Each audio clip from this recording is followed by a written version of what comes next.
UTC, and then the contract just burned that whole big payday. I mean, it was a couple $1,000. So at that point, with that was the day that I figured out. I was lucky that I saw that, because before that, I thought that it would just give you a percentage. It would say, "All right, well, you've been 90%, so you're gonna get this much a big payday." No, it just says, "Oh, you burned it. Okay, it's gone."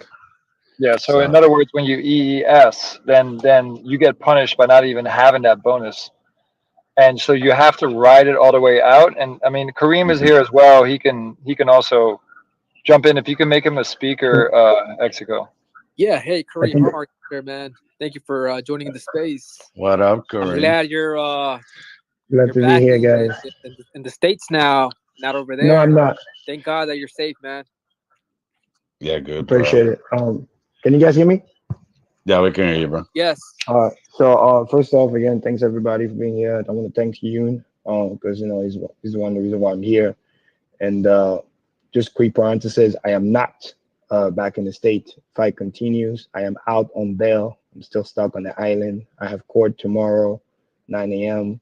We have same time with the EST, and that's when I'm gonna find out what they're gonna do with me, and hopefully ends with the fine and whatever the fine, what is that gonna be. But we're not out of the woods yet. So, but more to come tomorrow or by Friday once I talk with the lawyer and we figure out what the court has said.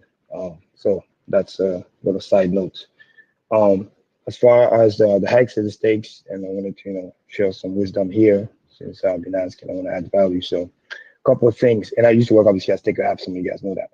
The easiest way to look at the penalty to explain and understand the formula, because we had a obviously day by day detailed version of what sticker app, but the easiest way to look at it is this: any stake, big payday or no big payday.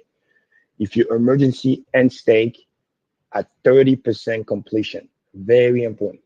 It's a game of percentage. That's going to make it so easier for you. If your emergency end stake at 30% or below, your whole stake is gone. Don't even waste your time. Don't think you're going to get like a tiny, it is gone. Literally gone. Everything, boom. Less than 30, it goes. If your emergency end stake around 50%, let's say on the dot, 50%, you lose all your interest accrued, aka big payday included if you had that as well. All the interest accrued goes wet, and then you'll be lucky to have your principal. Perfect point in case, the EES stake that I had to do had about roughly 42%. It was 2 million hex stake, just to give you guys context, and he earned about almost 6 million in earning because it was a 2 million principal. I had a 2 million big payday, 100% stack. The reason to that is because those are all 10 plus year stakes. Why does that matter? Is after 10 years, everybody knows you maximize the bonus, the 3x bonus, the multiplier. So if you do that before big payday, you get basically another stack of the whatever your stake was. So if you did a 5 million hex stake, you will get 5 million bonus. If you did, like I said, in that stake was 2 million, so I got 2 million. So imagine 2 million principal, 2 million big payday, and then roughly in 4.5 years, to give context to people, those are all 4+ year stakes, earned about penalty, all that stuff, roughly about 4 million hex. So it was roughly about 8 million.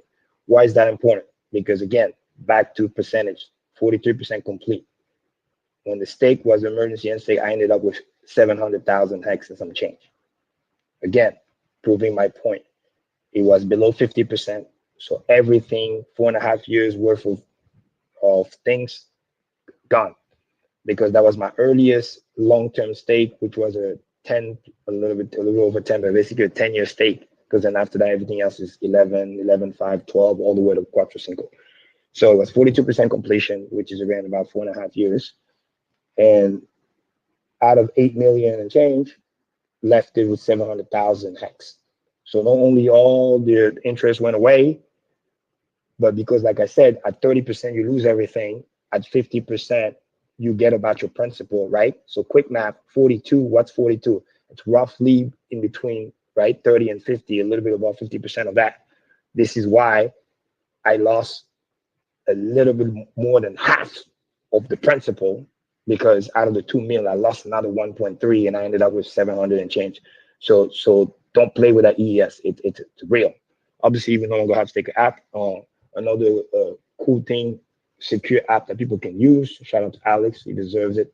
App that I co-side that Pro, because on there you don't just mess with Hedron, you can mess with your hex over there. And if you were to use that, similar to Go That Hex, you have really good warnings that tells you, hey, be careful, don't do this, don't do that. But on app that I co that Pro, what I like about it too is just before you press the emergency on stake, because I went through the process, it sucked.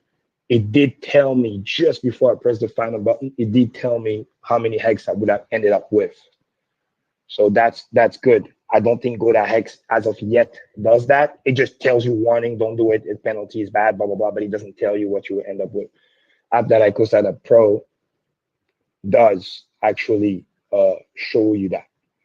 So that's why I would say if you still have to do it and you're dealing with real emergency like I had to, then over there at least you will know roughly how many hex you will end up with if you were to press the button. So I hope this helps. So big payday, a lot of people stake for it, but remember, it was really, really a game of longer pace better.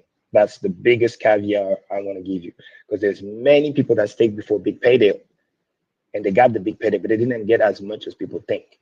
There's a lot of people that stake for 3 days, 4 days, a week, whatever it might be, and they got about 30% of their stack, which is still very good for just a 3 day stake. You got a 30% bonus. That was pretty cool.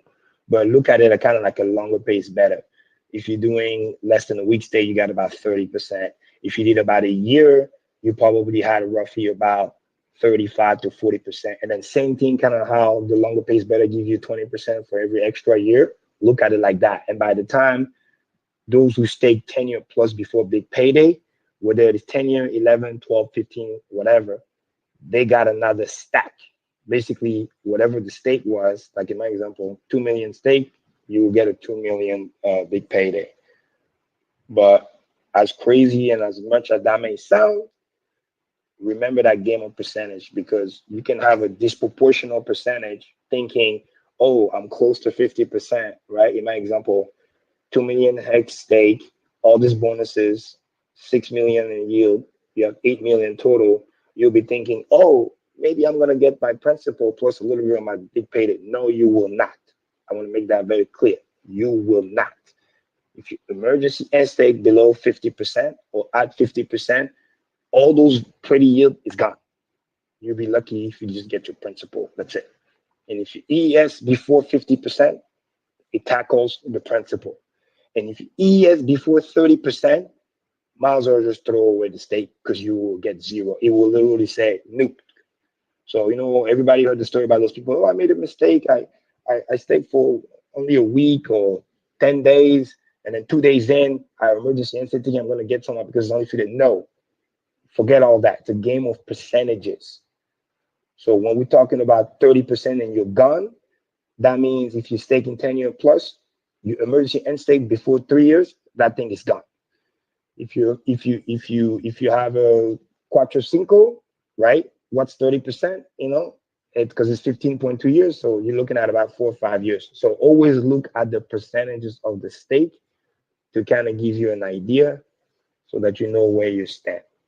So I hope this helps. So you invited me, I would hop in, add some value. So any questions? Thank you, Karim. You're welcome. I had You a have question any- on the case. Go Is this just like a money grab? Because I mean, at the end of the day, it's a freaking little bullet, right? Like, come on. I mean, we're in 2024. I know the sad reality is, without going into specifics, because you don't know who's listening, and the case still ongoing, is that all I will say is this: every country has different laws, and you're right, it sucks, but unfortunately, that's their law here. What is kind of helping me a little bit compared to like a local person is I've been granted expedited services as a legal right because again, I am not from here. Where I'm from, it is legal. So although their law is their law, it gives me that expedited services so I can have exceptional circumstances and hopefully, like I said, ends up with a fine because not to fearmonger, but I mean, if you get guilty here, especially as a local person and you know the law and you grew up here, it's 12 years. I mean, when I heard that, I was like, whoa. So, and I've watched other people, when you go to court, and then sometimes there's other people case going on live, and they're calling video conferencing from the prison itself. Like it's a very sobering moment. So, but yeah, unfortunate, but we're still in there. We're still in the trenches. Thanks to precedent, other people in similar cases, tourists didn't know, came here, honest mistake. Because again, we're talking about like they find it at the airport, right? It's not like, oh, I was driving somewhere and this, that, and then you get fined or whatever, whatever. That would have been worse. Another thing too, some other people they had bullets and they had gun. I don't have a gun, never did, never owned one. So that those special circumstances helped me. And again, I came with it from International Miami. They have the best technology there, right? Why they let me go with it? So it's like, and they didn't say nothing. So, and I've had this for a while in my suitcase, traveling to many other places, no problem. We're talking about a check bag, very important. We're not talking about like carry on, you walk into the, no, none of that. So again, their law is their law. There's nothing I can do about that. But all I can do is learn from it and have that expedited services, and we hope for the best. You know what I mean? So when I was on the island, What are your lawyers saying? What kind of fine are you looking at? well, again, and I won the lawyer too, because sometimes because I hate when people say wrong expectations. So here are the facts. The closest to mine before, he had 40 bullets. Mine is total because the box had 50 total. So that sucks because it was full box. So, and that guy, he's fine, all said and done, was around 7,000.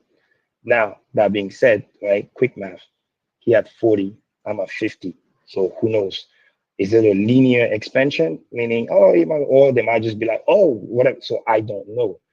Now, based on the math that I've done and I said it on stream, the budget that I have set up for, including, hotel, this, that, because it's a very expensive island, sucks, hotels are like $200-300 a night. I have buffer for 10,000 based on thanks to the gentleman that offered the loan. So that really helped out. So I have that prepared on the side. If it's more than that, I'm basically fucked. And then what end up happening most likely is if you don't pay, then you go to prison.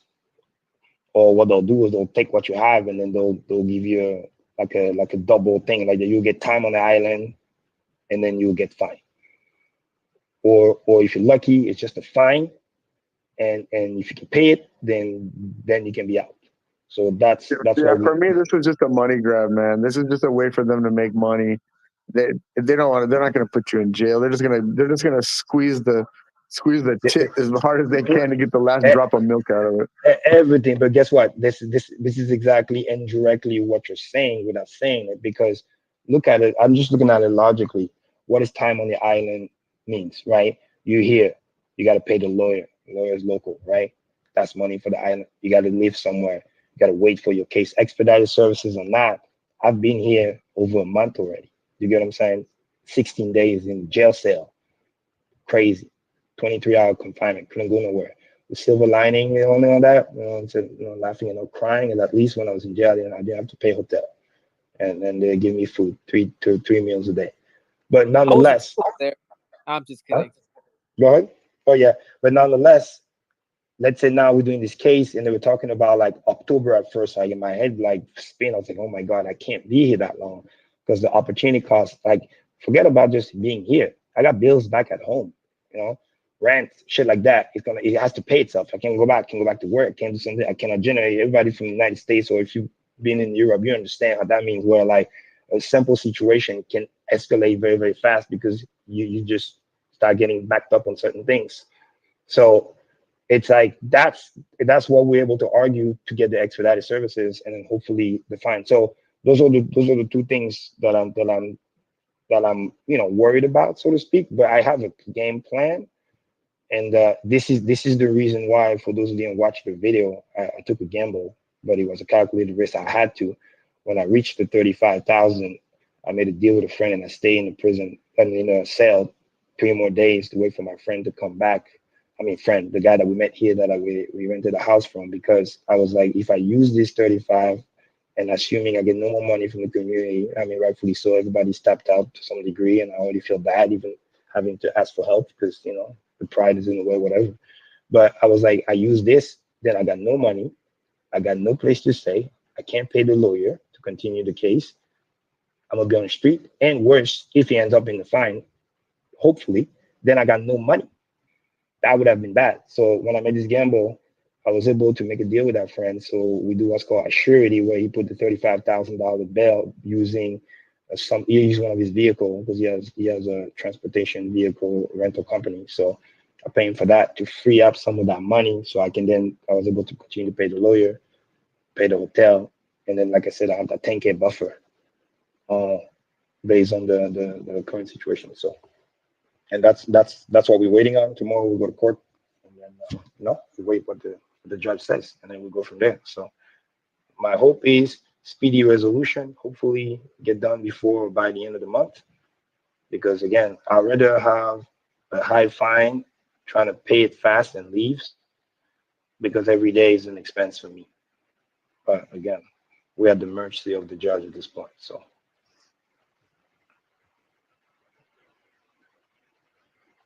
But it seems like there's a lot of other cases too. I mean, you just Oh go yeah, on the internet, on YouTube, you see like other people fighting the just my same week, bullshit law.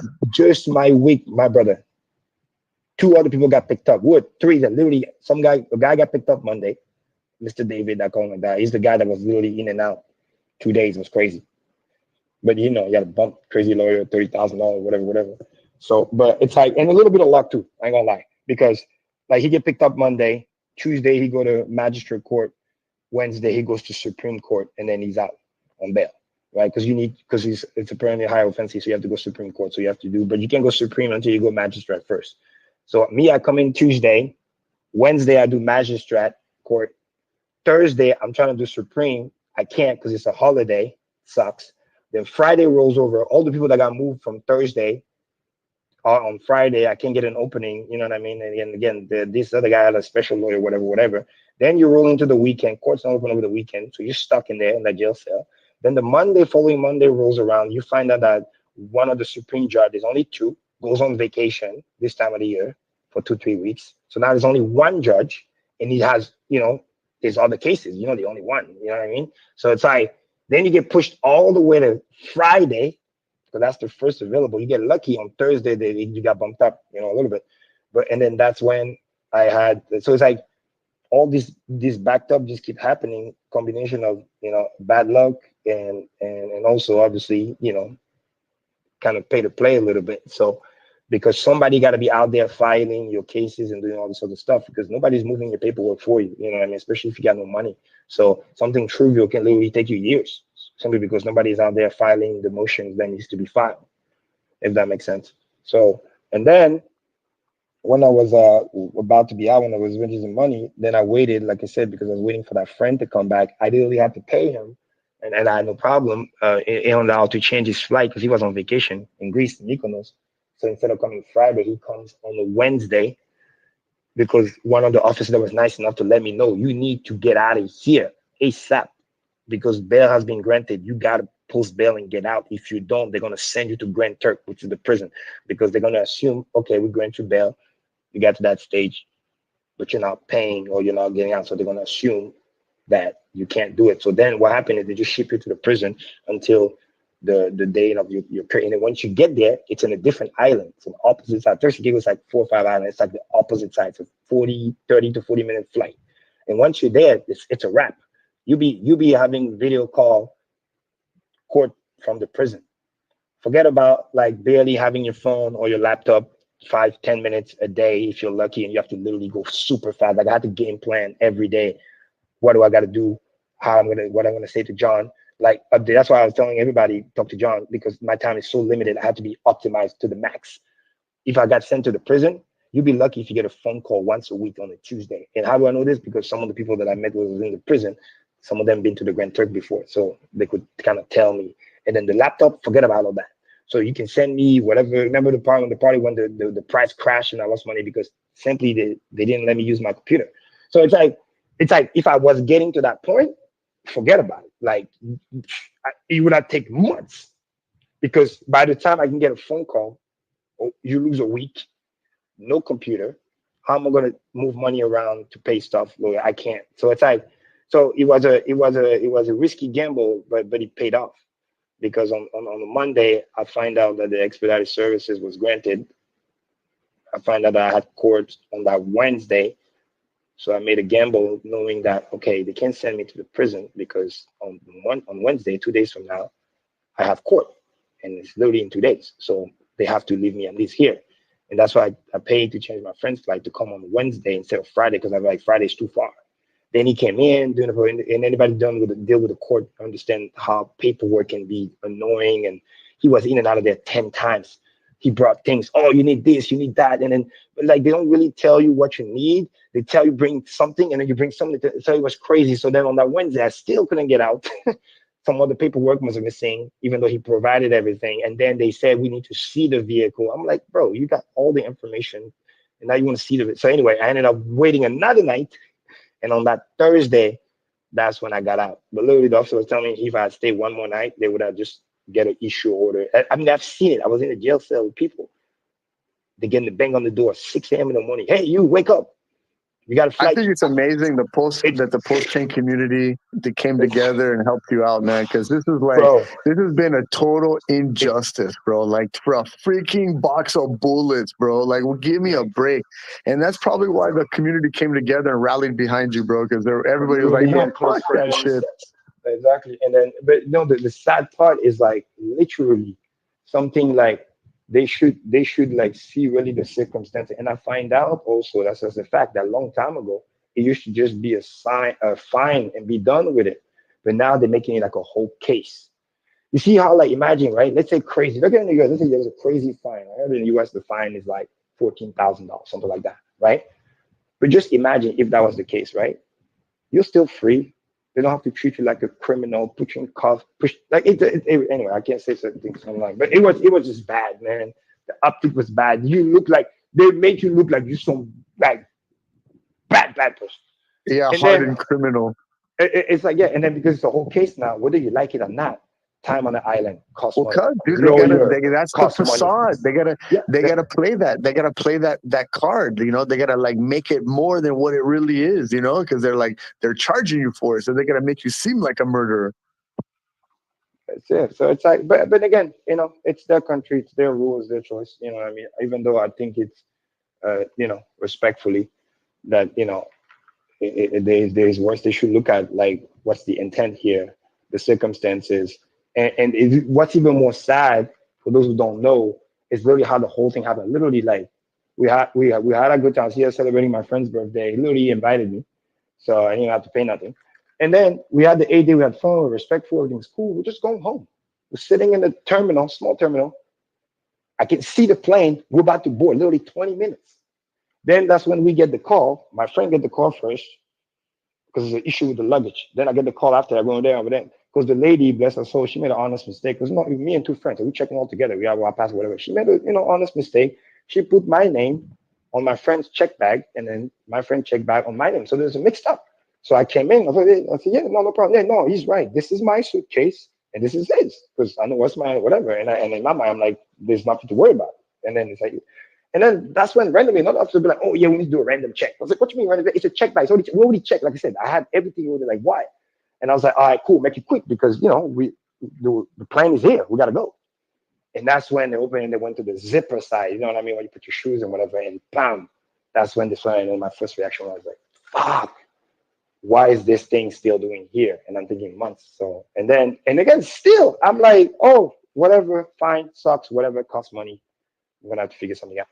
And all of a sudden, investigation, call detective, this, that. It's like, whoa, it becomes like a whole scene. And I'm like, what's going on? And then next thing you know, push the put handcuffs behind your back, sitting on a chair for 4 hours, barely got anything to drink before even somebody comes and talk to you.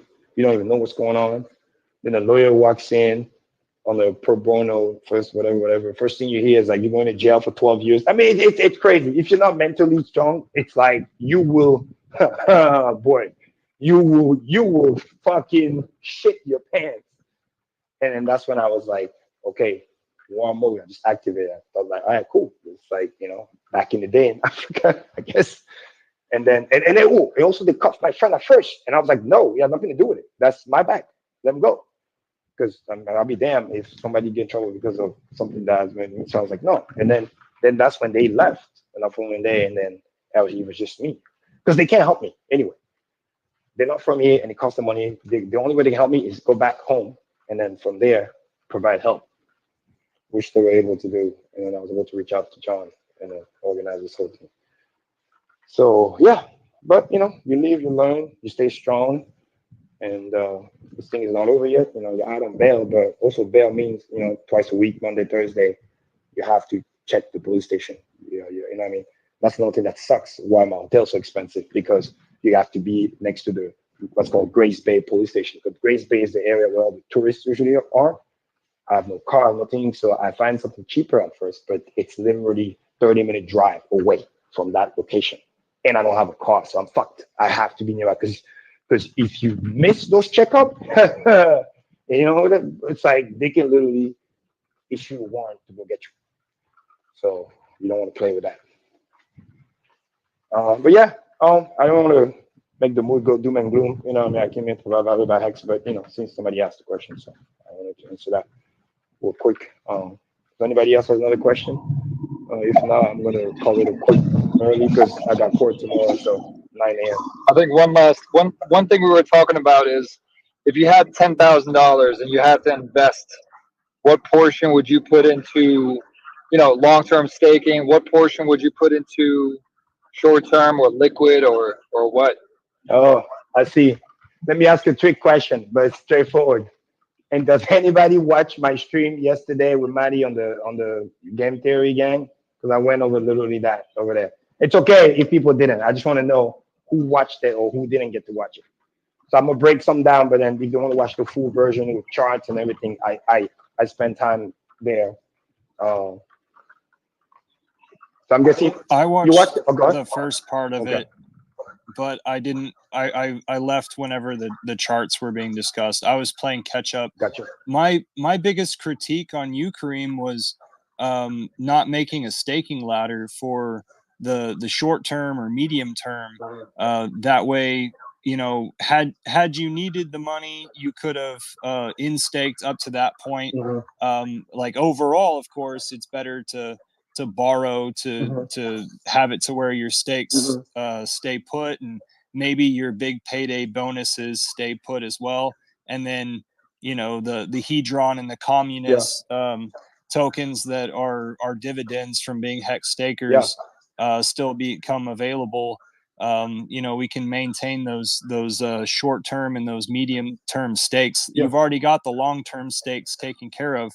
But yeah, Yoon kind of gave a large sum, rounded off number of 10,000, and what would we do with 10,000 right now? And then also a part of the question was, would we go into EHEX and PHEX evenly, or maybe favoring one side or the other? Okay, good. I like that. All right, so 2 questions. Let me address the first one too, because those are great questions to have, and I want to give you the perspective and what the mindset was at the time. Okay.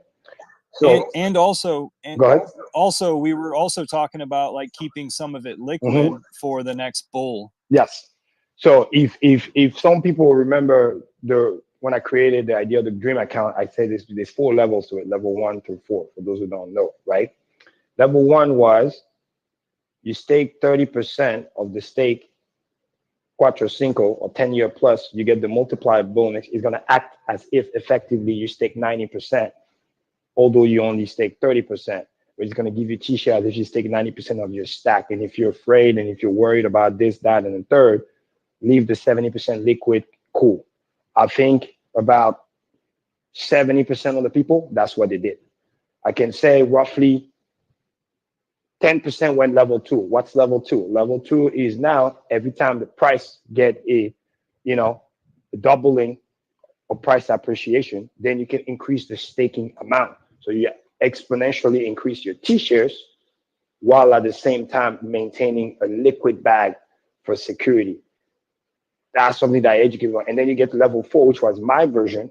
Because again, I got to put things in perspective for people to understand. Because a lot of people, they keep forgetting that.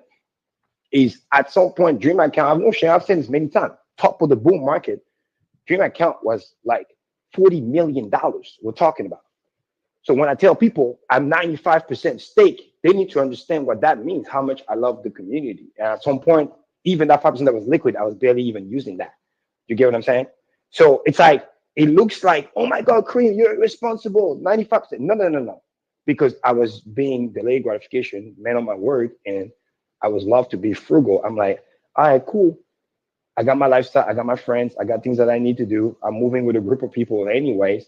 People buying, Lambo, watch this, that, and the third, and to each their own. It is their money to do whatever the fuck they want. But for me was I already bought my dream car, which was a Tesla. I used to work at Tesla. I bought that long time ago when I was doing my engineering work before even crypto. I had everything I needed. I had a really nice apartment. I had my friends. And me was just, I like going out. I like to party. And like that was my way to just chill and travel the world. More party at first, then travel after. But it's like we're talking about like on any given week, like I spend maybe like $2,000, maybe sometime, okay, a crazy week, if we go out a lot, maybe 5K. But I want to put it into perspective, right? Imagine you're worth $60 million. Let me say it again. I'm sorry, $40 million. That was because that was before the copies and whatever. Because then when we got the copy, it was even whatever. But again, the price was so high, everything is good. You're trying to be responsible. And by saying, hey, with everything that I'm on my runway, it's like, all right, cool. I'm maybe spending about 100K at the end of the year. But what's 100K when you're worth $40 million? You get what I'm saying? It's very important that people remember that because it's easy to say, oh, this, that, you're responsible. Nobody would have guessed that the price will go 99.5%. Let me say it again. 99.5%. As much as we hate it, quick math, that's what it is. 50 cents, actually in some places it was at 52 cents, and then half a penny. That's a 99, a little bit less than that, but it's like 99% down. So, and on top of that, mind you, my Hedron, because the price was so high, my Hedron was printing $10,000 a month. So I had no reason to sell my hex. And the hater will want to fight and say, oh, I sold this, I sold that. And then I find out a joke. They were talking about the account, the whole PDI bullshit. But then it turns out it was actually my friend's account. But they thought it was mine and they're talking shit. Because they want to be desperate so wrong when I'm like, bro, where is this negative energy coming from? I have no reason to lie to you. I can just tell you the truth because I don't have to hide shit. So long story short, never really need to sell hex, rightfully so. The little bit that I had was perfectly good. I had my lifestyle figured out. I got my friends figured out. I had my costs figured out, my rent figured out, like I teach people to do. And then you stay, you date, and you chill. And the Hedron was producing the money that I needed. So the more hex I had, the more I just want to just stake it because I could just stake it. It produced money for the long term, and I can mint the free Hedron. And mind you, at the time, I got the 10x bonus on the Hedron too.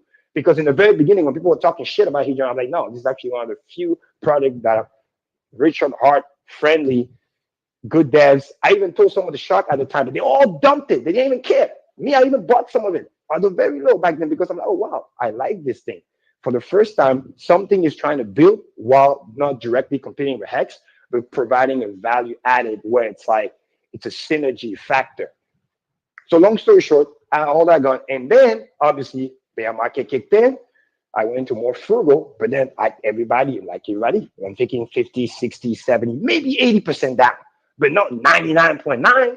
And when you're at 99% down, what do you think is going to happen to your Hedron? Same thing too. It goes down 9 because everything is connected. So now all of a sudden, all that extra buffer that you had and blah, blah, blah, it just went worse than what you, and then sometimes it's hard to predict that. I had prediction for the bear market because I say it goes 90%, I'm still okay, but 99. But then steadily, again, you make concession. You talk with your friend, you do different things. I went back to work. To each their own, once again. But some people went and created coin, this, that. I got no time for that. No interest. I'm not trying to scam nobody. I'm not trying to do none of that. People already hurting. I even warned people, stay away, stay away. Some didn't listen. But then again, sometimes you need to go get burned and then you learn. I got burned back in 2016. I already learned my lesson. I was just trying to share the wisdom, but some people have to learn the hard way. So, but me and you, we just go work. That's what we do. Because people forgot. That's how we became big in the community. People forget we were just hardworking. We generate money in the real world, so we can invest in crypto. Because you can have the best best coin, best community, best everything you want. If you got no money to invest as an investor 101, you will not reach where you need to reach. That's just a fact. That's why I also love when we went in and we built a house. It was fun. I get to work with my best friend. He pays me and I'm having a good time. Shit, fuck yeah. And then that way we can just, wait for this bear market instead of just going to argue with people for no reason. I never left the community. I just got fed up with some of the bullshit, the nonsense. And I didn't want to bother people too. So on Twitter, I only made, those who know, I only make Twitter posts when I feel like, okay, it's an important update community needs to know. Because people are also busy. I don't want to like just blow them with a bunch of notification for random stuff. I don't have time for that. I really want to just give them those big macro updates that I was doing back then. So long story short, I'm working, I'm doing all this stuff. I'm traveling more because when I'm outside of Miami, for those who don't know, because I live in Miami, I'm actually saving money. I found all little hacks. And after a while, I got, a little bit bored of the club because so many, that's when I started traveling. I went to Vietnam, went to, Singapore. I went to see my friend Dan, another Mexican in Dubai. I went to Thailand. For those who've been to Thailand, oh my God, it's great. It's cheap. It's a good vibe. So I'm just waiting for the bear market, saving money. As crazy as it sounds, if you live in Miami or if you live in New York or if you live in LA or if you live in London, you will understand. There's certain city where you will just spend crazy money and then it may sound like, oh, wow, somebody's traveling, da, da, da, but actually the traveling costs less money than in this city.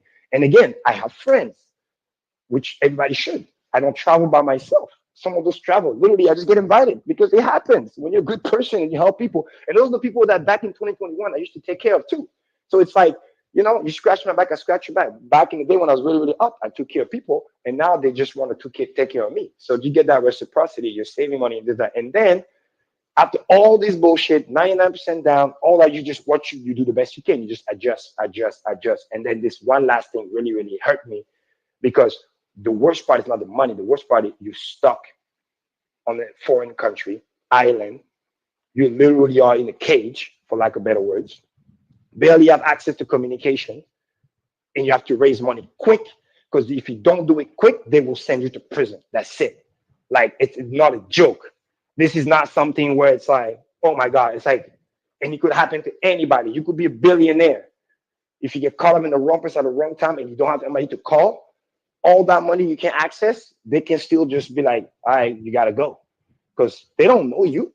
They don't have to believe you. So many people, you say crypto, they're like, huh? What? They think it's fake money. So it's like it could happen to anybody. That's what some of those people, they don't understand. It's not a joke. It could happen to anybody. I'm just grateful I was able to, remain calm, come again, reach out to people, and they helped me, and that was that. So, and that's why I want to, give back, and I'm so grateful. So that's why I really went for that first. I really wanted to give you that background so you really, really understand. Because some people, they don't know, and they were not here early enough. They've forgotten that they only do the math and the comparison based on today's price and the low price. And when they hear, oh, it's in the club, this, that. No. Let me, you got to put it back in the circumstances that it was back then. So as crazy as it sounds, I've been frugal. Again, it's a game of percentages compared to many, many people. And it's not even a game of comparison. It's just like I've always been the same. And what is the purpose of investing too, ultimately? It's for you to better your lifestyle. If you were in a tough situation and then through a community and an investment, you do better. You're supposed to do better, and people should be happy for you. Not be like, oh, he's successful or he got away, and then now people gotta hate on him. That's toxic. That doesn't even make any sense. Why would people even think like that? That's just wrong. You know what I mean? So yeah, so that's basically what happened. And then now to answer the second question, I always look at it and I tell John all the time, right? We live and we learn, right? We optimize always, tough situation. Let's not be victim. What can I learn from it? What can I implement, especially in investment? So, and this is what I said in the video on Tuesday, is that assuming you already got your hex back, because I always made that clear, right? And there's no excuse. Everybody can do dream account level 1. It's very easy, very safe. 30% Quattro Cinco or 10-year plus, you're building the T-share stack, and then you leave the 70% liquid. You'll have a stake as if you stake 90%, because you get all the bonus maximized out, and then you got 70% liquid that you can just wait if the price pump 10x, whatever, or if you have an emergency, boom, you can just take it out of there. And then as I was literally training people, I said, okay, how do I get to level 2 or level 3? It's like you have to be literally, this is really what I used to teach when I was a manager in sales, where it's like you have to learn how to be predictable. You have to create systems. You have to be so good with what you do and what you work that you can start to predict how much money you're generating per month. And as you're consistent, you have a job or work that you love, and you're consistently generating money, which is what was my last resort. I was like, worst case scenario, I can always go work because I have a trade, I have skills, I have things that I can trade in the marketplace that people can pay me, and I'm not afraid to get my hands dirty. So that's why I always say to my friend, stay broke, not poor. Big difference. You don't want to have too much liquid too. It's bad because you start getting lazy. You know what I mean? You wake up, you got money in the bank. You don't even want to do work anymore. You don't want to call your customers. You don't want to do nothing. You feel like, oh man, I don't need to do this shit today. You get lazy, and this is when you get punched in the face. This is when problem comes. This is when complacency kills. So in a way, not having to see a lot of money, have shit locked up, growing or working somewhere, it pushes you to go get more. So some of those things are very spiritual too. It's not like, oh, we're trying to be responsible. No, you're doing things to push yourself to go get more, especially if you're young and you go get it. That's the mentality you need to have. But how do we make it so that we can also have, other emergencies? So that's why I said, thanks to Pulse X now who are here, is I will provide liquidity. In other words, assuming you already have your hex stakes and everything done, the next best thing is, because I hate dormant capital, is I will provide liquidity primarily between Pulse X and Inc. For those who watched the video when I got to the chart, all of those three are in the bullish W pattern, which is my favorite. But the best one are the W pattern with the higher low. And the better looking panel chart is the Inc chart, because the W pattern with a higher low has a greater distance between the two pieces of the W, assuming we bounce where we're bouncing at. And rightfully so, because quick math and common sense, fundamental with the technical, is incentive token needs to be high to literally incentivize people to buy Pulse X, because the incentives is what makes the yield what it is. And also incentivize people not to dump their Pulse or their Pulse X. Because if you provide liquidity and the price of the coin that you're earning liquidity from is rising in value, you're incentivized just to either buy more billions of Pulse X to provide more liquidity so you can farm more of that coin. And then if you get to a point where that coin potentially generates a yield of, let's say you're a big whale and you're generating $10,000 to $50,000 a month, you will never sell your billion of Pulse if you have common sense. And usually the big whales have common sense because that's how they became big whale. So in other words, you give them what we call in the industry, or if you do finance, golden handcuffs. That's why CEO gets big stock option package, or managers or directors, so that they're incentivized to make the company grow. You're incentivized to make the pie bigger so the value of your equity grows. This is how Elon Musk had his stock option package. He said, don't pay me in cash, pay me in stock option. And he go bust his ass. It's the same thing, the blockchain style. So that coin, no matter what, has to be the leading indicator. Because when it pumps, that means the yield pumps. When the yield value pumps, watch Pulse X, and the other one pump too. Because those are the primary benefactor that needs to be purchased in order for people to play the farming game to then earn the yield. This is the reason why only certain key pairs have big amount of liquidity. And this is the reason why out of the three a ratio pair who are non-dollarized, the Pulse X to Inc has the lowest yield, meaning, quick math, that in hex term, there's a crowded amount of people there. The big money is there, primarily. That's why the yield is low, because they know that we're in the bull market overall, which means Pulse ecosystem is still in the bear market, but we're about to turn bull soon, which means you don't want to do too much coin / versus with USD, because whether it's any stable coin, and permanent loss is going to hit you hard when the pump really happens. So you're better off just staying on those coins, because with Inc, Pulse X, when you provide the liquidity, if the bull really catches up pumping, well, you're not going to have that much impermanent loss, because if they're all pumping, you're still getting a great value. One can pump 30%, the other one pump maybe 20%. But at the end of the day, they're both going up. Versus if you do the liquidity versus USD, when the pump happens, you just lose your coin and you get more of the USD, but then impermanent loss is bad. Another reason why it's good to not have too much liquidity on those things is because you don't want to have too thick liquidity on the USD pairs, because when the pump happens, you want liquidity enough for the price to go high. If liquidity is too high, you need a lot more money to push the price up. So it's also bad. So there's so much powerful, logical explanation why the big whales do what they do, and they provide liquidity in a form of incentive to incentivize the best behavior. So long story short, the best pair right now, if I had the $10,000, I will go full into PulseX Inc. Because the Inc, like I said, is the leading indicator.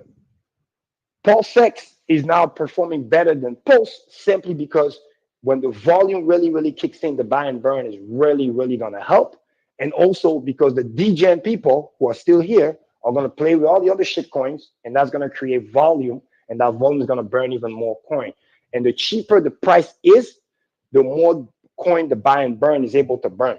Because if the unit price is low and the dollar amount volume is high and gets higher and higher, the burning happens even faster. So the deflationary action is happening even faster. And let's not forget that Pulse still produce new coin incentives versus PulseX is literally fixed supply, forever deflationary. So because Pulse has a burn, but if the burn is not faster than the creation of new Pulse, because for staking and stuff, just like kind of Ethereum, right? If the activity is crazy, Ethereum goes deflationary. But if the activity doesn't go crazy, it goes back slightly inflationary. PulseX doesn't have that issue. So again, combining fundamentals with the technical, and it's reflected on the technical. This is the reason why they all look similar, because they have bonding liquidity. They all will look similar. But as a W pattern, the W pattern famously known with the higher low is the most bullish pattern in the world. It's more bullish than cup and handle. It's more bullish than bull flag, regular, all this other stuff. Because it literally said we went to the low, we bounced hard, then you got a second chance. And usually people don't get second chance. That's what W means. And once it goes, and then it closed the W, hit that neckline and lift up, it's like literally like Tino was saying, with the vector candle, it's like rise, retrace, shift out. When the shift out happens, usually never to be seen again. You know what I mean? Years ago, I did a stream with Wells when I was talking about the DXY. When he did that big W pattern and shift out, I already knew that was game over years in advance.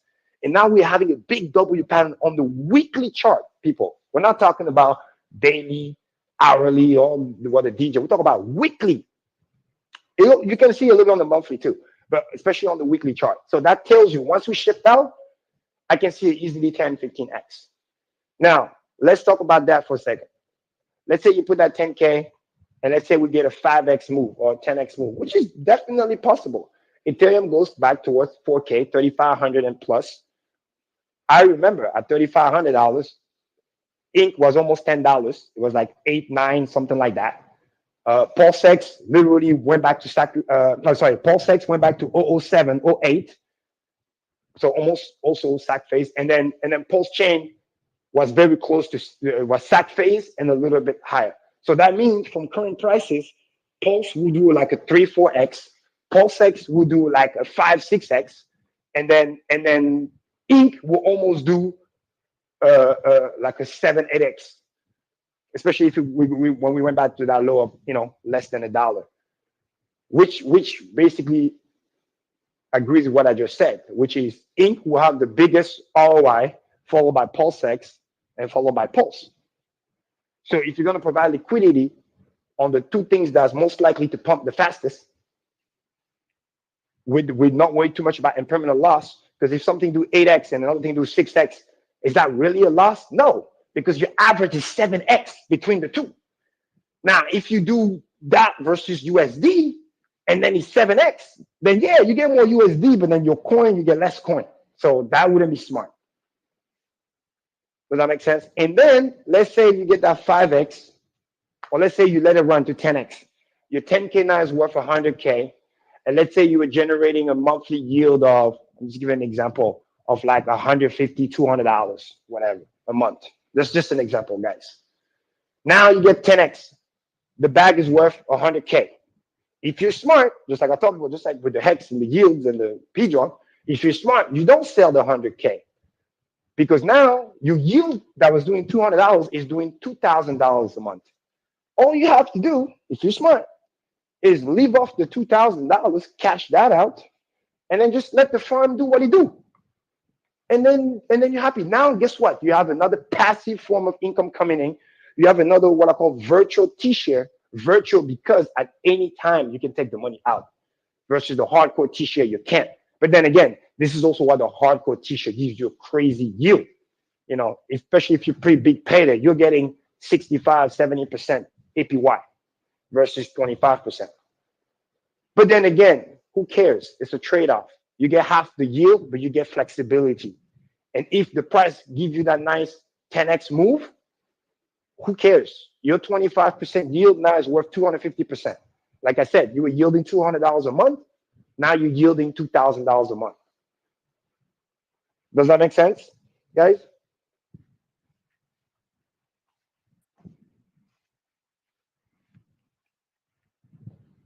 Yes, it does. Oh, And what Sorry, I about? thought I lost you guys. Go ahead. It was great. And what about over on the side of Hex talk? Yes. 'Cause what- Over the, Yeah, an important point. The impermanent loss, obviously, with is a good point because if you compare two coins, one with USD and USD gets left behind because the coin pumps, you have big impermanent loss. But if you have two coins that move together, they might not be at the exact entry as you had it, but still, if they pump together, you kind of take the impermanent loss, but it's not nearly as much because they both went up in value. exactly. And usually the case with richer hard coins is that if one pumps, the other one's going to pump, Because of just as bonding much. liquidity. Yeah, exactly. Yeah. This is something literally Ray Dalio famously said. This is what you want to do secretly, as well, not secretly, but as an investor. That's your ultimate goal. How to diversify the risk without diversifying the reward. Very important because this is what I agree on. I told John this all the time. Sometimes you gotta have big balls. You gotta put all the eggs in one basket. Watch the fucking basket explode because that's what it is. That's what you get the surge. All the really successful people, the billionaires, the whatever, that's all they had to do. Myopic, tunnel vision. Elon Musk, he only has 3 stocks that he owns: Tesla, fucking SpaceX, and back in the day he had Solar City, which was the but he combined that with Tesla as well because he was doing the solar panels and so. So, but literally, it's Tesla, SpaceX now. Myopic, boom, done. Jeff Bezos, Amazon. Like, you know what I mean? And then when you become filthy rich billionaire, that's when you diversify because now it's not about the surge anymore. It's about just wealth preservation at that point. All the big people that you hear about real estate, this, that, no. They made big money in sales or something else or tech or they sold a company or they did this and did that. And then they diversify and now they have all the money. So that's what you got to do. But the other thing you can potentially do if you're a Ray Dalio, that's why you're so successful, is you find a way to diversify to lower the risk without lowering the reward capacity. Because when you have myopic vision, that's when you can get those 1000x move. If you over diversify, it's just what we call lazy investing. And then it's like you just all over the place. And then when the correlation goes to 1, when there's a market crash, you just lose everything all at once fast because you so diversify. Everything goes up 30% down. Now all of a sudden everything is down. So it's like, but if you know how to diversify Ray Dalio style, where it's like you still find very hot pocket where it's like very good industries, but throughout the world that also will do very, very well, that's when you win. So in the Pulse ecosystem example is that Pulse is gonna do well, PulseX is gonna do well, and Ink's gonna do well, especially coming out of the bear market. So now instead of paying yourself to the USD and dealing with that impermanent loss, because technically speaking, if we were in a full bull market near the top, that's what you would do. You will provide liquidity with all the USD pair. You will do USD, you will do Tether, or you will do USDC, or you will do DAI, whatever. Because then you're like, all right, there's a high likelihood that we're near the top, so there's more way down than the way up. So let me just, if it goes down, let me cash this yield because the yield is higher, nobody's there. And if the price tank, at least I'm getting more cash. So I'm diversifying my risk without losing too much reward. Because your reward in the bear market, price crash, you want to stack up as much cash as possible. And you're getting a higher yield too. And this is what, Wink Wink Owe was doing too in the bear market, while you're sitting tight, waiting for price to dump while collecting crazy yield. If people remember my long thread that I explained about what he was doing with Owe was doing with the DAI money, and then getting the treasury 5.5%. It was just genius move. And that's what I would do too if I had that money, giving all the circumstances, giving all the macro, the insanity of the market and the insecurity of what the market could do. So again, diversifying risk without losing the reward. You know what I mean? That's very, very important. So in this case here, that's what you do. You don't really have impermanent loss technically, because they both went up. Again, if something goes up 7x and another thing goes up 5x, your overall is up 6x. So the impermanent loss technically doesn't exist. It's only seen as an opportunity cost. Because if you're saying, oh yeah, but with this, if I put everything in this one coin, I would have everything 7x instead of overall 6x. But again, how would you have guessed which coin would do? Because imagine you guessed wrong, right?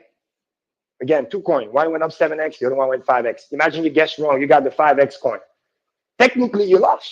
Because had you had just do both, you would get an average of 6x. Make sense?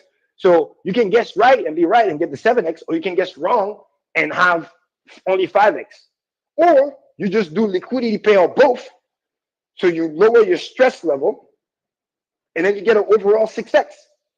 And by the way, it could simply, And you're getting yield. exactly, on the yield. Because you can also get another example where one goes up literally 20 fucking x, and then the other one only go up 10x or 5x. And that will hurt even more. Because if you guess on the wrong one, you get the 5x, you're gonna be happy. But when you hear about the 20x, you're gonna be pissed. That's just human nature. But the smart man would have just be like, you know what? Hey, I don't know which one, but they both seems like they could fly. Let me get the 20, let me get the 5. Because guess what? Now, 5 and 10, just for easy math, now my average is 15x because the 20 carries for the 10. That's how you should be thinking, especially at this stage of the market. So you're rising even because they have bonding liquidity. I don't think we're going to see a scenario where one pumps like 50x and then another one pump 5x. It's not going to happen because they got bonded liquidity. They got to go together. The same way when Bitcoin pumped, ETH can be hold down, but if Bitcoin pumps hard, ETH gets carried away. If ETH pumps hard, as much as people can sold pulse all they want or the ecosystem, guess what? Because of the ratio trading of an ETH to a pulse, as long as that ratio doesn't get murdered, if ETH pump crazy, we have to go up. Because that's just ratio 101. If something goes up 20%, I automatically go up 20%. The only way I go less is if somebody is changing that ratio pair. Meaning it's like it's pumping and people are chasing the pump. So maybe they're dumping the ratio by 10% while something is going up 20%. That thing that got dumped still went up 10%. Because the only way it doesn't go up is that the ratio has to equally change on the downside to compensate for the price appreciation of the main coin, the denominator coin, when you look at ratio like a fraction. So it's like, don't play this kind of gamble, especially when they're all near their bottom area. But that W pattern is the indicator. That's the caveat that I'm giving. That's the nugget that only gives you an indication from the chart. And this is where the technical helps the fundamental. And it actually agrees with the fundamental, because the fundamental understand that ink has to be in the bear market the most important coin, because it's the trigger. It's what makes everything comes. For this ecosystem to survive, besides well, money needs to come in.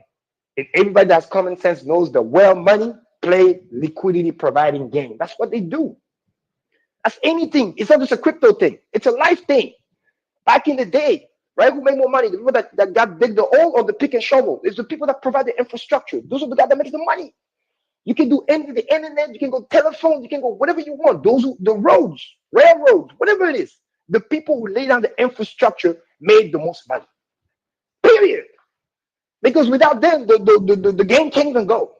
That's it. And they become the backbone. But you got to give them an incentive, literally like the name, incentive token. You have to give them an incentive to come, to bridge the money in. Because if there's no incentive, if they don't see a higher yield and price appreciation because that ain't going up, which make the yield better, then why would they come?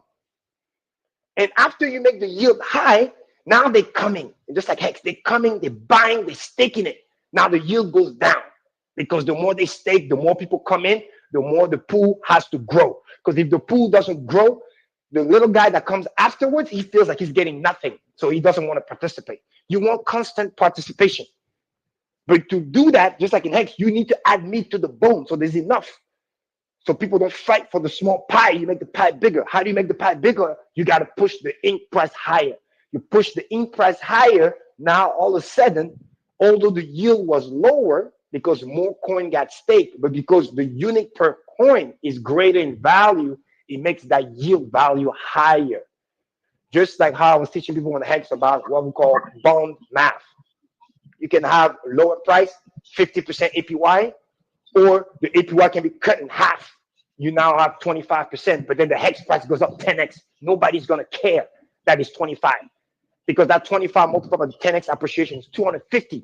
So on paper, it looks like the yield went down, but in reality, no, you got rewarded 250% because the base changed by a factor of 10. Does that make sense? I hope I'm not losing anybody. But also the interesting thing too, if the ink price goes up, it's going to incentivize people to provide liquidity. And when people provide liquidity, it's going to stabilize that price in that area too. Exactly. So, once that price pump does happen and people start chasing the yield, meaning liquidity provide, then there's going to be a new area of price stabilization where people will start, it will start hovering around that area. Yep. And this is usually what happens in the beginning of the bull market. It will hover in that area for a matter of weeks or months, and then boom, it will shoot up to the next location. Exactly. And it will just start to go faster and faster. And we have seen into it so many times, John. BNB so did many that. times. Parabolic Uniswap did that. They all did that. And that ink has to really, really pump because it's serious fucking business. Because in Hex, the cool thing is you got the staking mechanism and the ES as your defense mechanism, your protector. Because once a person is staked, they can't play no games and bullshit and change them out. They're gonna be penalized. With the liquidity providing bullshit, people don't give a fuck. It's cutthroat. The moment the yield is gone, people are gonna be like, all right, nice meeting you. I'm out. So you have to constantly pump that thing and expect and know that people are gonna dump the ink because that's their reward. So you have to pump it, expect people to dump it, and buy it even more. So you want to buy a shit ton of it when it's low, so then you can use it to provide liquidity. Let's say if you're a market maker, right? And you want to create that incentive because wink, wink, somebody has to create those farms, right? To create the game and provide the percentage to dictate how much yields are going to be paid. Well, how are you going to do that if you don't have any ink to distribute, right? And then also, how are you going to do that if the ink price is too low that people are looking at it like, you know what, it's not worth it. It's like a coupon, an incentive. You know what I mean? It's the same thing when the Hex price goes high enough. Guess what? People don't want to trade no more. They stabilize itself because it's human behavior. All of a sudden, it's like, oh shit, my yield is generating a rotational stake of 30, 45 days of X amount of money that sustain myself. All of a sudden, you fully go into T-share preservation and you're not worried about your Hex count. You're worried about not losing T-share because the price got high enough that you're fully sustained. And it's gonna happen again. The price got high enough that triggers even your hedron to be high enough that now the selling pressure literally goes away. Because that's where you get that perpetual surviving, perpetual staking ladder, perpetual what we call being financially free. And that's the goal. But this is also a time where, and people complain about the bear market and the position we're in. And if you look at the macro, you also understand why we're here. Yep. But if you look at currently what is happening, again, the people who do understand this, who can reap these rewards at a bargain, yes. Who can reap the game at a bargain, those are the people who are entering and buying those who are complaining and whining about why my bag isn't 1,000x so far are missing the whole point. Yes. Now, yes, They're there's a getting certain distracted. amount of risk that, yes, there's a risk where you can say, well, look, Richard could rug, et cetera, et cetera. Sure, if that's the case, then yeah, we're taking that risk. But it's just like what you would do if you're not a billionaire. You got to go into something hard. Yes. You got to go really hard, and this is the thing you research, believe in. Now the price is low. Especially because This the is price when is you low. go Yep. in, especially when the price is low, because once you go past that period and you start paying higher prices, now you're taking higher risk. When you're taking a higher risk, you could be selling at a loss really soon or holding Yeah. onto a coin that's more expensive for the next 3 years. So now is like a great opportunity. Yep. Unfortunately for us, we got it right now. We're Right.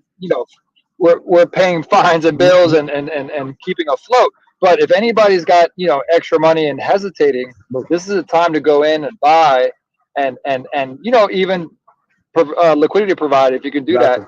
Exactly. Because And this is you why can it benefit. answers that question that the gentleman had when he was talking about what would you do if you have the 10K? Because what's so powerful about this 10K is that 10K, honestly, John, it feels to me, if somebody has that, that's 100K. Because 10K, when the price was 5, 10x higher, it's cute. But you maybe get like another, 2, 3x and then expect to pull back. But 10K at this low price, you put that in, it goes back to where we were before. You already at 100K. Yeah, it's 100. And then It's 100. chances are it's again double your pattern. What is it? Rise, retrace, shift out. Rise back to sack rate, retrace maybe 008, 007, whatever, and then you shift out. And once you shift out, it can go literally double, triple, quadruple sack rate. And now because that 10K turned into 100K at sack rate, now all of a sudden, by the time you just do a little 4x over sack rate, you literally $500,000 already. And you're on your way to, retirement for a good average person that's frugal to some degree. You live comfortably. Yep. You get Yep. Get to $500,000 equity value, so to speak, with your 2 coins, liquidity providing, and even if you get like a 20% yield on that, you're good. You are freaking And good. what's so cool about this moment right now is that you can work that extra job, work a little bit harder for that every $100 you make. That's an extra $1,000 potentially. So you want to look at it like that, where you have these really good bargains. You make 20% of 500K. That's like 100K a year. That's somebody's salary. Right. I mean, forget even that. To make 100K after tax, bro, fuck, you have to work 200,000 sometimes. Right. So it's a good time, and it's a good time again. Remember to go back to the conservative approach. Just to go into something you believe in, and then you want to chase. If you want to chase any kind of shiny objects and everything like that, you're just taking the risk. Again, I did the same thing. I started the shiny object for me was leverage trading. Ooh, I can make more if I do this. Okay, but what's your risk? Opportunity cost if you go into a coin that is not worth as much, or it's just going to shoot up and go back down, or for leverage trading, my opportunity cost obviously, it was crazy because because Mara used to tell you your asymmetrical risk reward is not there, because in the best case scenario you risk 1 to get 2 or maybe 3. And I know for the average person, when they hear that, Karim, what are you talking about? I double my money. No, that's fucking gambling. I said, what do you mean? Yeah, that's what a fucking gambler does. Like when you're at 50% to 75%, that's literally like going to the roulette and then, hey, red or black, bro, 49% chance. Like it's literally like that. The asymmetrical risk reward should be I risk 1 to make 10 or 15 or 20. That's a good risk reward ratio, because guess what? For every 1 you win, it covers for 7 or 10 losses. You get what I'm saying? Yeah. That's the kind of asymmetry, like the word is what you're looking for. When you see 1 to 2 or 1 to 3, people can trick you and make it look like, oh yeah, it looks good. No, it does not. This is the same thing now. You reverse that with leverage. When you're doing 100x leverage, 50x leverage, you don't realize that it's 1 to 50, 1 to 100 against you. That means the fucking exchange is getting the crazy ratio. They're the one getting the asymmetry 1 to 100. You get what I'm saying? Yeah, I mean, I've paid $80,000 in fees just on leverage trading. Yeah, and I forget about the funding fee too. Because, if you're on the water, because, once once the bull market starts running, everything amplifies, right? Including fees, including gains. So you're like, fuck it, I can afford it. But when you go down to being close to broke, then you're like, God damn, I spent 80,000 on fees. That's crazy. So especially something that's the thing that's again with done. You're not even talking about something that you got to enjoy, that you use, or you bought something with it. It's just money gone. just fees. Yeah. It's just to borrow money to try to make more money with it. So again, you want to really be lodged. Now's the time to A, hustle, make money, buy, and B, you want to make sure that you're creating a strategy that you can stick to, at least 80-90% accuracy, because it's never going to be 100%. But just stick to a strategy. The old lady strategy, they call it, is when every time the price doubles, you take like 25% out. Exactly. Right? That's one strategy. You can use Hey. that. But no matter what, with your 8K, you could that 8K could turn into 400,000. But how do you strategize to get there without going back to the bear market where it goes back to $8,000, and then you sit there for another 4 years going, God damn, why didn't I make a move? Because hey, either greed or deer in the headlights, these things can happen to you. You want to prepare for them mentally the best way you can. Exactly. The only time where leverage is tolerated, I'm going to be very clear what I'm about to say. It's very important. I'm going to be very technical. The only reason where leverage is tolerated and should be acceptable, because I know leverage has a negative connotation, but it actually comes from it's a French word, which comes from the leverage in the sense where it's supposed to be something pour lever, to help you. Kind of the analogy of the little rock, and then the guy comes with a little piece of wood, and then he twists it and he lifts the thing up to create leverage, kind of like in physics.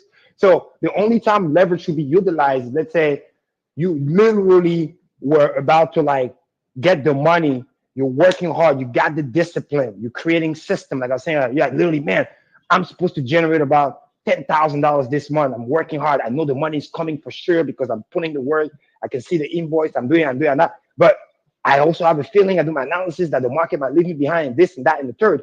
And the only way you will do leverage is just to buy time in the sense where you already have that long-term perspective, analysis, investment you wanted to do. So you borrow the money just to place, and then a month later, you quickly return it by just covering. But the reason why it's okay only in that case is because you already had the future value of the money generated. You knew where you will get it. So in other words, you're not gambling. You're not like, oh, let me quickly get this money, do this because I hope to get something in return. But then if that thing doesn't happen, now I'm fucked. I lost the money and I owe money. Versus, no, I'm planning on investing the $10,000. It's just that it's going to take me 30, 60 days to get it in my example. But I need to do it now because I have a feeling that this is a good entry and I'm investing for the long term. Like those kind of ideas is the only time where the leverage should be okay. And again, we're talking about like kind of like I was telling you, like, hey, 1, 2x, maybe 5x leverage. And again, with a very, very low liquidation point, like something where a scam weight can't go get to. And again, it's based on the long-term perspective. Why is that important? Because it's the same thing that you do with the long stake, with the bigger pays better bonus, with the longer pays better bonus. Those are great too. Those are what I call safe leverage. You get a 3x leverage on the long-term stake up to 10 years with literally no liquidation because it's guaranteed it's going to pay you. The only thing I can see as a liquidation, as a joke, but it's basically you as a human being, you got to go. You disappear and then something happened to you and then you can't end the stake. But other than that, you don't have any liquidation. And you're benefiting from that 3x leverage because you're getting the bonus money in forms of T-share. So now whatever yield you were supposed to get daily compounding, you're getting 3 times that. So when somebody is getting, 10x for T-share, you're getting 30 for the same thing. So you went leverage, but you went safe leverage. And you knew that I'm going to go work. I'm going to get more money. So yeah, that money is locked away, but it's okay because I budget for that. I'm locking it away in a productive fashion. It's not just here wasting time. It's working. You know what I'm saying? Hey, B Weezy has his hand up. He's had his hand up for 30 minutes. Hell Hexicano, run the fucking room, bro. You're the host. Run the fucking room. Calm down, Trav. He's had his hand up 30 minutes. Yeah, but somebody's talking for 30 minutes, so like maybe it's interesting and he's enjoying it. Why you like? It's okay. Crazy, what's No, happening? no, no. Keep Go going, ahead. keep going, and then I'll bring in my point. I think we found a stopping point. Go ahead. Yeah, go ahead. Sorry, guys. Yeah, I don't have well, the phone in front of me. I was just picking up my phone. yeah, Go ahead. well, one thing, Kareem, that a few people in the community have done the mistake of is they look at like the percentage of yield, the APY on the farms, and go, "Oh, so staking is useless because farming is higher." What would you say to people that have that mindset? And also, what type of farms are you interested in? Like, if there are any currently in Okay. the market. Oh, did you just recently come on the stream on the thing? No, I've been here. Oh, okay. Sorry, no, because I went over that, but I'm gonna go over again. It's fine. So, two things. Okay, this is a great fundamental question. So, they're technically not wrong, but I want to explain where the fallacy lies. When they see the higher APY, what they don't understand is it's a very highly dynamic APY, because this is even how certain scam coin. That's what they do. Oh, come here, 1,000% APY, because nobody's really in the pool. The moment too many people see that and they jump it and they quickly overnight, while you already place the liquidity and do all this thing, the APY can literally be cut in half. If too much people or a big whale comes in and just sit on it, he can just take the whole thing out. And then all of a sudden, you thought you were getting better than staking. And then now all of a sudden, boom, you're getting less. Now, somebody can say, Kareem, devil advocate. Well, it's indirectly the same thing as staking, because in Hex 2, yes, if too many people join the pool, blah, blah, blah, the yield will go down. But this is the part where two things that they're not getting at, which is very important. In the staking version of Hex, you actually really have bounding math working in your favor at a very, very powerful rate, because it's literally designed to pump. Yes, the yield will go down, but the price will shoot up because you have to buy the physical coin and it's very, very low liquidity. And all of that is possible because of the OA function. And 98 or close to 99% of the total Hex coins are not staked. This is the reason why I tell people this is the most benevolent thing that the OA has done. It's like making sure they still meat on the bone. It's so powerful. This is the reason why even after 4.5 years, and a lot of Hex was staked, definitely more than before. But we're still having that beautiful 35, 37% APY, even though share rate has increased. It's not a coincidence. It's by fucking design. I've seen it happen many times. I studied that fucking blockchain. If too many staker comes in very fast, I've watched the yield goes down temporarily, and then miraculously, I see a lot of emergency end stake that don't make no sense. But I know it's probably OA action and some of the side wallet, because it's just like, many people are coming in, too many shares in the pool. So let me exit some of those out, free some space, so that the yield stays where it needs to be for the new person. Because you have to, again, incentivize the new guy to come in. It's a dynamic mechanism. And it's also a protection mechanism. I saw that shit live the day of big payday. All of a sudden, 99% of the Hex mistake. Put that shit at 3.69 just to protect, because too much yield was about to be given. And so many people would have just dump it and not give a fuck. And what happened 3 days later?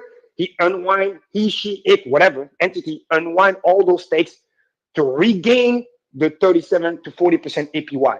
That was all I needed to see. So we watched the mechanism happen live. So when you tell those people is, yes, you're technically seeing the higher yield, but remember, this is temporary. At any time, this thing can change. Versus on the other game, the majority of coins are not staked. A big entity is making sure they never get staked, so that there's always enough meat on the bone as people are buying it, pumping the price because they're buying whatever is available, locking it away, which is a pumpamental.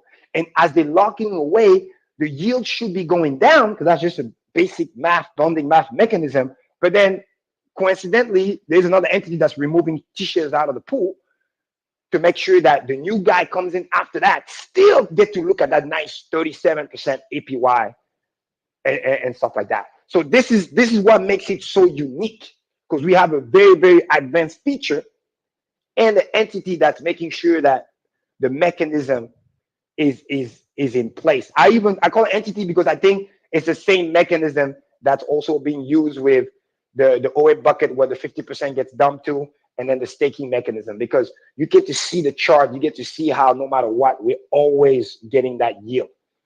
It's just like right around that zone. Obviously, share rate will increase to separate the longer versus the shorter, but you will always, for a very long time, I strongly believe, you will always be able to come in as a new person and still get a 30% plus APY. And that's not done by mistake. It is done by design. An average farm does not have that. Another thing that you can use is that because the penalty is so real, now all of a sudden the chart of end stakes actually matters, because you can stop being predictable. With the people in the yield farm, another potential big red flag is it's unpredictable. I don't want to scare nobody, but that's a fact. I just said the yield could literally just be cut in half if too many people jump in, or a big welcome and sit on it, and the next thing you know, you thought you were getting X, you're not getting X.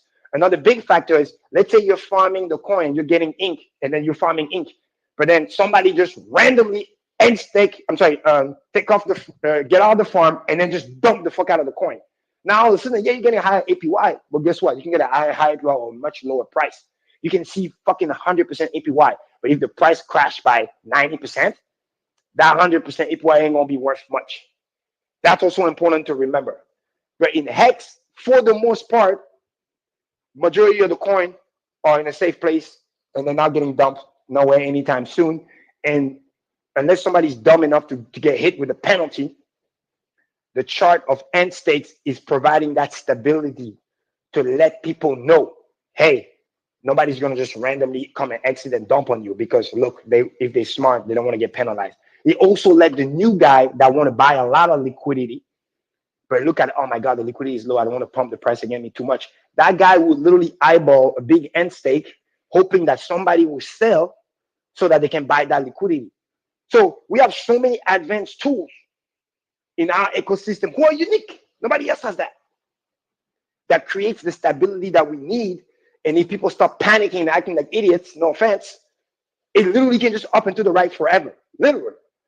Because the people doing what they're supposed to do, living up the yield, restaking the principal, right? Stay, they can chill. New people comes in, they buy the yield, or the people cashing out the yield and restaking the principal. Now you have a balanced system. You don't get a system where all of a sudden everybody want to cash out overnight, which create like a massive wick, and that can create fear, because everybody's at a price point where it's like, man, who cares about how much money we have? The yield is great. I'm retired. I'm good. I love my t-shirts. I only take what I need, restake the principal. And when you take what you need, it creates a small dump, not a big dump. That small dump gets picked up by the new buyer coming in, because it's kind of like up and to the right diagonal. It started looking like that Amazon chart that Richard had hinted about. It started to look like the Google chart. No, Google, Amazon, NVIDIA. Look at those charts, up and to the right diagonal, up and to the right. That could be us. And if the key people, and this is, I seriously mean this, after we get out of this W and shift out, if the key people, and some of you guys are on the call, who are early enough, they don't fuck it up, and they don't just dump the bag irresponsibly, they can literally just carry the new people, no problem. Because the new people, they just want to get to the point where those people have been. They probably need another 50 to 100x. But if they get there, they're grateful, and they only, cash out what they need and restake the principal, and you got there a little bit earlier and you have 1,000x on your bag, why would you want to just kill the game? Why would you want to kill the golden goose that laid the golden egg? That makes no sense. So it's like everybody has a role to play. But if everybody play their role the right way, there is no fear, there's confidence, and then we still got a flawless operation almost 5 years in. And then we, happy ever after. Let's go. So hopefully that answers your question. So that was a good question. Yeah, no, and one thing I want to add, when you said like people are freaking out, maybe being idiots, another discussion people have been having is the OA needs to stake all his hex to make the inflation sustainable in the long run. I don't know if you have thoughts about that comment that's been going around lately. Yeah, but it already has, though. That's what you don't understand. OA has stakes. OA is a whale. It's actually a Poseidon. OA has like 2 or 4 stakes who are like whales. But if you combine them all, It's Poseidon. So in other words, it's already doing that. But because again, it's not like it's benevolent, but it's a business too. I mean, they gotta be incentivized too. But you gotta make the pie bigger and incentivize people. If you overstake, it's bad because now you're taking most of the pie. But then if there's not enough incentive, quick math, 100% of zero is still zero. You understand? The big inventor, the Elon Musk, the Jeff Bezos, the whatever, even the guy from what's his name, Bill Gates. At some point, they owned 80% of the shares. Then he went to 60. Then he went to 40. Then he went to 30. Then he went all the way to 5. But guess what? They got wealthier by a factor of 10 or hundreds. And people are like, how does that make sense? They got less share. No, you're missing the point. Bond math. They got less. They free the share, let investors come in. All the people make the pie bigger. So they get less percentage share of a bigger pie. Do you want to have 100% of zero or 10% of 100 billion, right? Or we say 100% of 1 million or 2% of a billion. It's the same thing. So it's already at that threshold where it has enough for itself and it has enough to play defense so it doesn't get dumped because he provides that security as the bottom holder, at the same time getting rewarded for the work that he does, and at the same time still making the carrot juicy enough for the new person to come in. Because on almost any ecosystem right now, you walk in and you get 37% APY, that's a good fucking deal. You know what I'm saying? Most people don't get that. So all that is being balanced. It's heavy research on the market. Trust me, nothing is done by coincidence. All that is already being done. But if the yield were to go down too fast, trust me, in a non-organic way, it's bad. Because this is what happened. Chances are those coins were already purchased. So it's not going to create a price pump, right? It's just coin that's already there. And now you stake those coins. Now all of a sudden, let's say the API goes from 35 or 37 to 20. But the price didn't go up because it wasn't organic. It was done, like you say, away, whatever. That's bad. Because it's not organic, you don't get the price appreciation. You don't get the price appreciation. The yield went down, but the bond math didn't kick in. Because organically is yield goes down, price go up. Because organically means people went on the market, bought the available coin, pushed the price up because it's low liquidity, right? And as they pushed the price up, those coins didn't get dumped because those coins went next and got staked. But if you're cheating the game, it's like the people that got the fake burn. Oh, we are burned this many coins. No, fuck that. Those coins was already on the corner in the fucking wallet somewhere. And then you're just using an article saying, oh, we burned this many coins. No, that was just something, that's just PR stunt. You have your other bags over there, you're ready to dump on the people's head. You just wanted to use those extra coins that you extra minted that you knew you would never sell anyway, just to manipulate the pricing and manipulate the market cap and make it look like, oh, the coin pumped like 100x. Let's remove 50% of the supply, burning it to make it look like it's a low market cap coin. When in reality, no, that shit pumped like crazy already. And then you think you're buying low, but then you become the exit liquidity and then it's too late. So that's why it's very, very damn. People need to be very careful what they're asking for. And I think what they were asking for is that organic way, which is buy on the market. This is the reason why, again, same thing with Pulse X. Our mechanism is better than the BNBs and the Uniswap of the world, because it's not like some bullshit wallet somewhere. Oh, we burned this many coins. Binance did that. You don't know at what price they bought those coins. They just tell you we burned this many, but you don't know what they did. They probably pumped their own stock, bought by their own share, cashed out the equity, because that's what they do in the stock market. They take the money, they go, they get loans, they talk about how they're going to do innovation, this, that, and third. 90 fucking time of the time, I've seen it in my old company back in the day. They stop innovating, they just take the money and they just buy their own stock, because the CEO and the high level executive, they're already usually 6, 5, 10 years in the business. A lot of the share already got vested. They're ready to exit. So they'll make a strategy. They'll talk about raising money because we're going to do this, we're going to do that. Just like in crypto, promises. Oh, we're going to build this, we're going to build that, we're going to raise money. Go to the bank, they get the money. What the fuck do? They don't do what they're supposed to do. They just buy back their own stock, push the price up, make it look like they're productive when it's just fake zombie company. There's no productivity. They're literally just borrowing cheap money and pumping their own stock.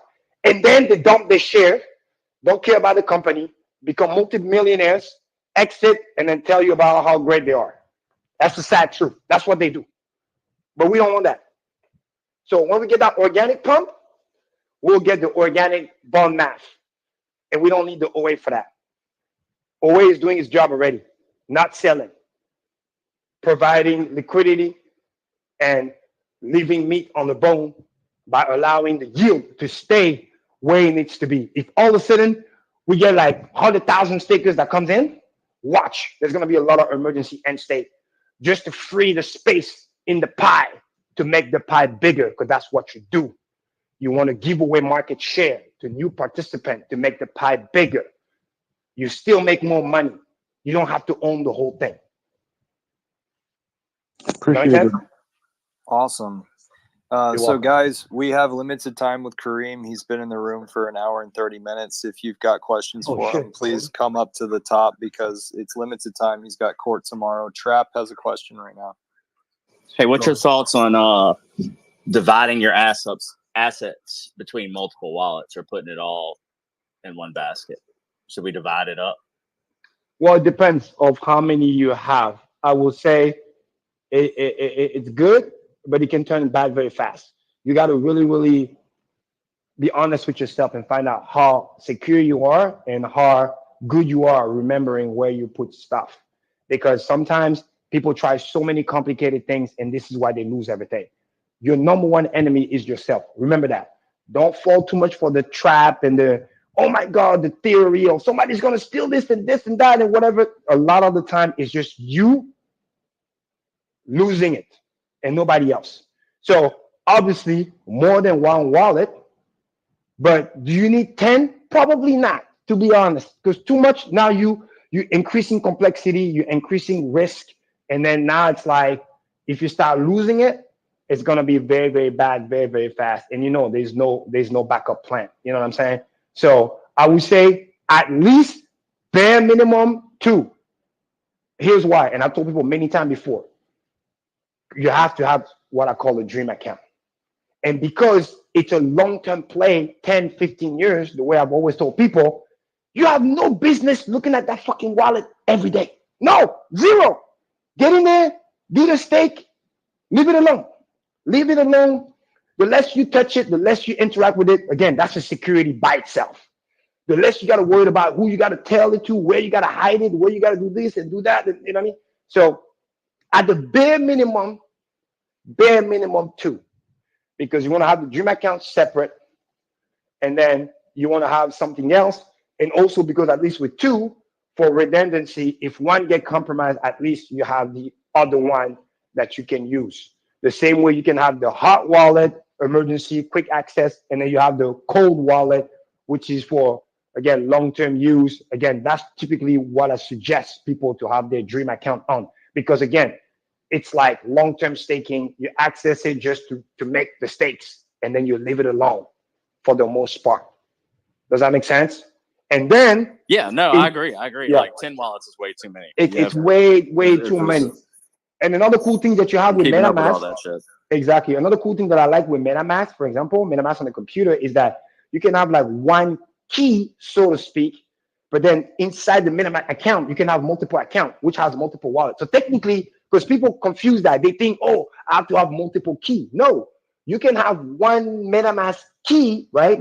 The seed words, the 12 words, and then inside of that, you have a few accounts. Now, obviously, that being said, if that key gets compromised, yes, all the accounts related to that key are also compromised. That's also fucked up. But at the very least, I know that very well. We've had people in this community that have been hacked over that. That's sad. That's very sad. So I would say at least 2, just because again, you want to have the long-term bag, and then the other bag. 3 is not bad too. You know what I mean? Because then you can have long-term, mid-term, short-term. So you can have like super cold, lukewarm, and then hot. Different size for different things. And then more importantly, it's the securitization of the key. That's the most important thing. What I always suggest, I'm old school and I'm very paranoid. I'm not going to do no digital, no screenshot, no this. Oh, this is my special. No, I don't fucking trust it. Period. Somebody like I went old school. You know what I mean? Hard ink. Whether you use like pen and a paper or pen and something hard, but like nothing digital. You know, you want to use like what's that called? The hard metal thing that people used to engrave stuff. You can use that too. Washers. Yeah, exactly. Washers. Look, I made stainless steel like credit Stainless card size steel. plates. There you go. That you could put it on. I'm paranoid as it gets. Things like that. Fucking analog. No digital copy, none of that. Because you gotta expect that 20, 30, 20, 40, man. There's gonna be crazy algorithm reading your email, this, that. Oh, what is this? 16 digit something. They're gonna be like, oh, that's a key. They're gonna plug it somewhere. So you already know what AI can do. How fast they can read data, files. They see something that look like a key. What do you think they're gonna do? They're gonna run it. So that's what I would say. And then multiple location, redundancy is important. So nothing digital, and then redundancy, multiple location. You know where that means. And then be very careful who you trust. I hate to say it, but don't be thinking, oh, it's my family, it's my bro. They can still steal your money. So I always tell my friends and my people that look at it like this. I'm not gonna tell you what to do out and interact with your family, but just understand this. Whoever has access to the fucking key has access to your money. Period. You know better yourself than who you should be and shouldn't be around for the most part. You know which family member to trust, which not to trust. Just know that whoever has access to that can literally take your money. Even in my own family, there's certain family members that I love, but I will never give them my key. Because they could just be like, all right, it's okay, I'm just gonna take it. I'm like, no. And then they're gonna call Karim, I fucked up, but I still took it. Like, no. And I know there's some they will never, because they're just not interested. And they're just looking out for me. So it's like you need to know who, because it's also important. I know people hate it, but you also got to plan for the worst case scenario. Like if you gotta go, you gotta go. Like if you die, you want that money to be completely lost. You know what I mean? I have some redundancy. You know, I have certain family member that, you know, I just kind of wink, wink. Hey, if I go, this is where you're gonna find what you need to find, and that's that. You get what I'm saying? So now it could be a family member, it could be a best friend. Just like that. Exactly. So, you know, I die. Mm-hmm. But the thing is, they couldn't get it unless I did die. So I would have to be dead. Exactly. And that's so cool. And that's what you want. And then you see how you did it? You don't have to explain. You just, what's understood doesn't need to be explained. You guys just understand the inside talk, and then that's that. So that way you got everything you need. You got your multiple wallets. You got your redundancy on the protection. If something happened, fire, this, that, lose the place, whatever. And you got that beneficiary. Don't be selfish. Because sooner or later, you will go. It's the same thing with the will. I see people lose their house, lose their equity because the state don't give a fuck. They steal from you. It's so sad. Old people that never wrote a will, never wrote this and that, and then the property, the land never gets claimed. And what happened after a certain amount of time? The state just steals the property, literally, because nobody came to claim it. It's crazy. It happens all the time. All the time. Having a will. Yeah, or some other private individual will come in and pay the back taxes on that property, and then they'll own it. Exactly. Because the state don't care. They're making money. Shit. You're going to give me money? All right, cute. Thank you. Back there. All right, cool. It's yours. And once they change the paperwork, it's literally legally got stolen from you. Simply because you didn't claim it. So sad. So don't do that with your crypto. Because, again, anything could happen. So hope that answers your question. Anybody else? We got a new speaker. Crypto prospector. Hey, how's it going? Doing good. How are you? Good. I wanted to ask, the way Karim described the OA, how it's able to, it has its own whale holdings on the hex stakes. I wanted to ask, so could the OA be an algorithm that's been, designed for the hex contract? And I love what you just said. Huh? He's asking. I love what you just said. Is an algorithm. Could it be that the OA is a program and responds to how the community responds with the code? I highly believe so. I highly believe so. It's AI. Yeah, and here's why. Because can I just jump in? And so I just want to say that as these other stable coins that are algorithmic have failed, I believe that the only reason why this one's actually functioning or able to function really well is because it's controlling the yield. So I just wanted to add that in. No, that's a great point. Now, I think you're definitely onto something. I believed in the same thing. And here are the facts because I was there and I saw it live. Now, I don't think, I want to be very clear, I don't think it is fully automated, right? It's different than kind of like DeFi, smart contract, fully locked, where it's like it just do his own thing. No, it's not fully automated, but there's definitely some automation. When we were sitting for the big payday, I will never forget that. The how fast those stakes were coming in. Holy shit. 50 million, 50 million, 100 million. It was so fast. Even a body typing, and I've done a lot of stakes fast. You can't do this fast. Like the notification was just going crazy. Wellbus was going crazy. X.Live was showing, the Staker app was showing the speed. You can just tell it's a script. It has to be. Now, obviously, somebody triggered it or something. Somebody got it. But in a span of 2-3 days, there was like somewhere around like 400 stakes that went in. And every day you could watch. I'll never forget. It was so beautiful. We went from 9% stake, 12, 13, 15, 14. Like it rises. So we talk about something that can barely move 0.01% every like month or two if you're lucky. The total amount of T-share was just climbing at such a speed. And it happened at the last minute because everybody thought, oh my God, I'm about to get this dump on your head, ha ha ha, 2 days prior. And then he went into activation mode and actually just fucking went all the way to 99% in a matter of 48 hours.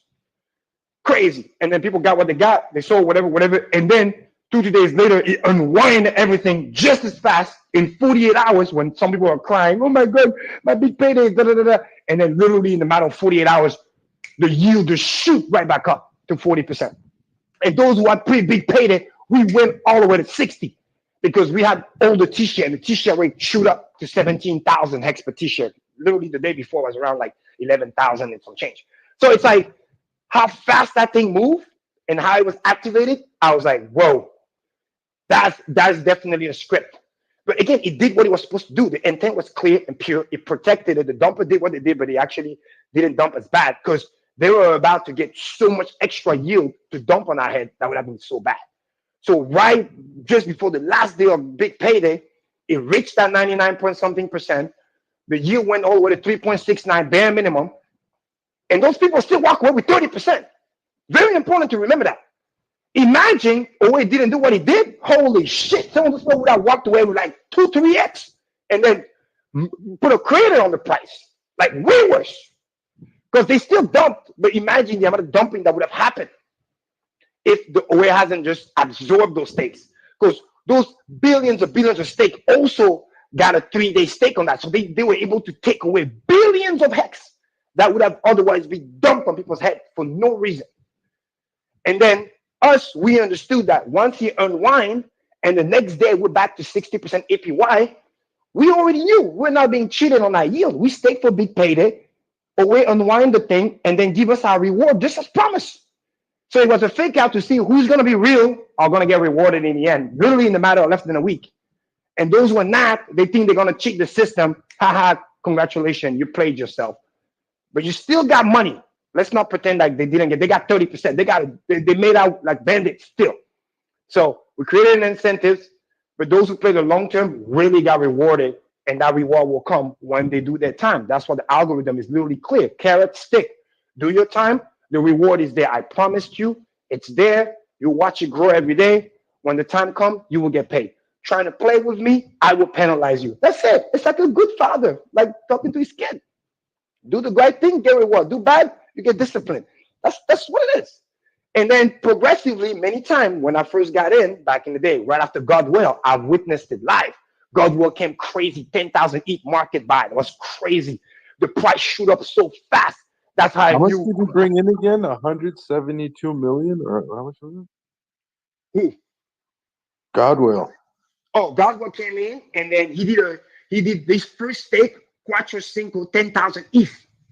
It was somewhere around 589 million hex, something like that. On the market buy, it was crazy. Because I remember, because he literally, I watched Richard's video. I reconnected with him. It was so funny. I was like, holy shit, he created a coin. I always do my research. I'm excited to buy hex, and literally the day before, Godwell comes to do his thing, and I'm like panic buying after him. But that initial candle that he did, and then the price started to rally because he doubled the price on a single candle. and then we reached like 0018 to 002, and then by the time I got it, it quickly did another 2x. It went to 006, and that's when he made that top, and I helped make some of that top. I came in like $100-some thousand. I just buy, because I'm like, oh shit, and I just buy it to stake. But I watch it live how the liquidity was being just like FOMO really kicked in after Godwell. The coins were disappearing at a speed of light, guys. I need you guys to understand. And at the same time, 500 million hex was being dumped every fucking day because we're still in the crowd sale phase. And imagine the price is moving ferociously, although we got 500 million hex being distributed every day. That's to tell you how real the buying was. You know what I mean? And on top of that, I like to believe it was OA, but I can't really prove it, but it is what it is. I watch a lot of emergency end stake happening, big ones, just random, because liquidity needed to come in. There was not enough hex. The price was moving too fast. And you don't want that in the crowd. So you won't, because it's going to create imbalance and it's going to create a pump and dump. You don't want that. You want price to go up steadily over time. This is actually the reason why the crowd sale even exists. The same way, at some point, when there was too many hex being dumped and the price was pushing too low, you see acceleration of random big stake coming in because it can't give too much yield. That's how you know, I believe, it's algorithm or somebody just tracking that down, making sure, okay, not too much yield because it's not sustainable, it's going to crash. But you don't want it to be too low either, because it's too low, not enough incentive, no new people come in. So you always find a way to rebalance itself. When too many people emergency end state, and some people did that too because the price shoot up so much and they just want to cash out and do all this bullshit, you watch OA do more stakes. I've seen it, billions of stakes, blah, blah, blah, to just grab that liquidity so that there's not too much yield. But then progressively, as more native buyer comes in, you remove yourself and you allow the new person to take your post. It's really like a good company would do.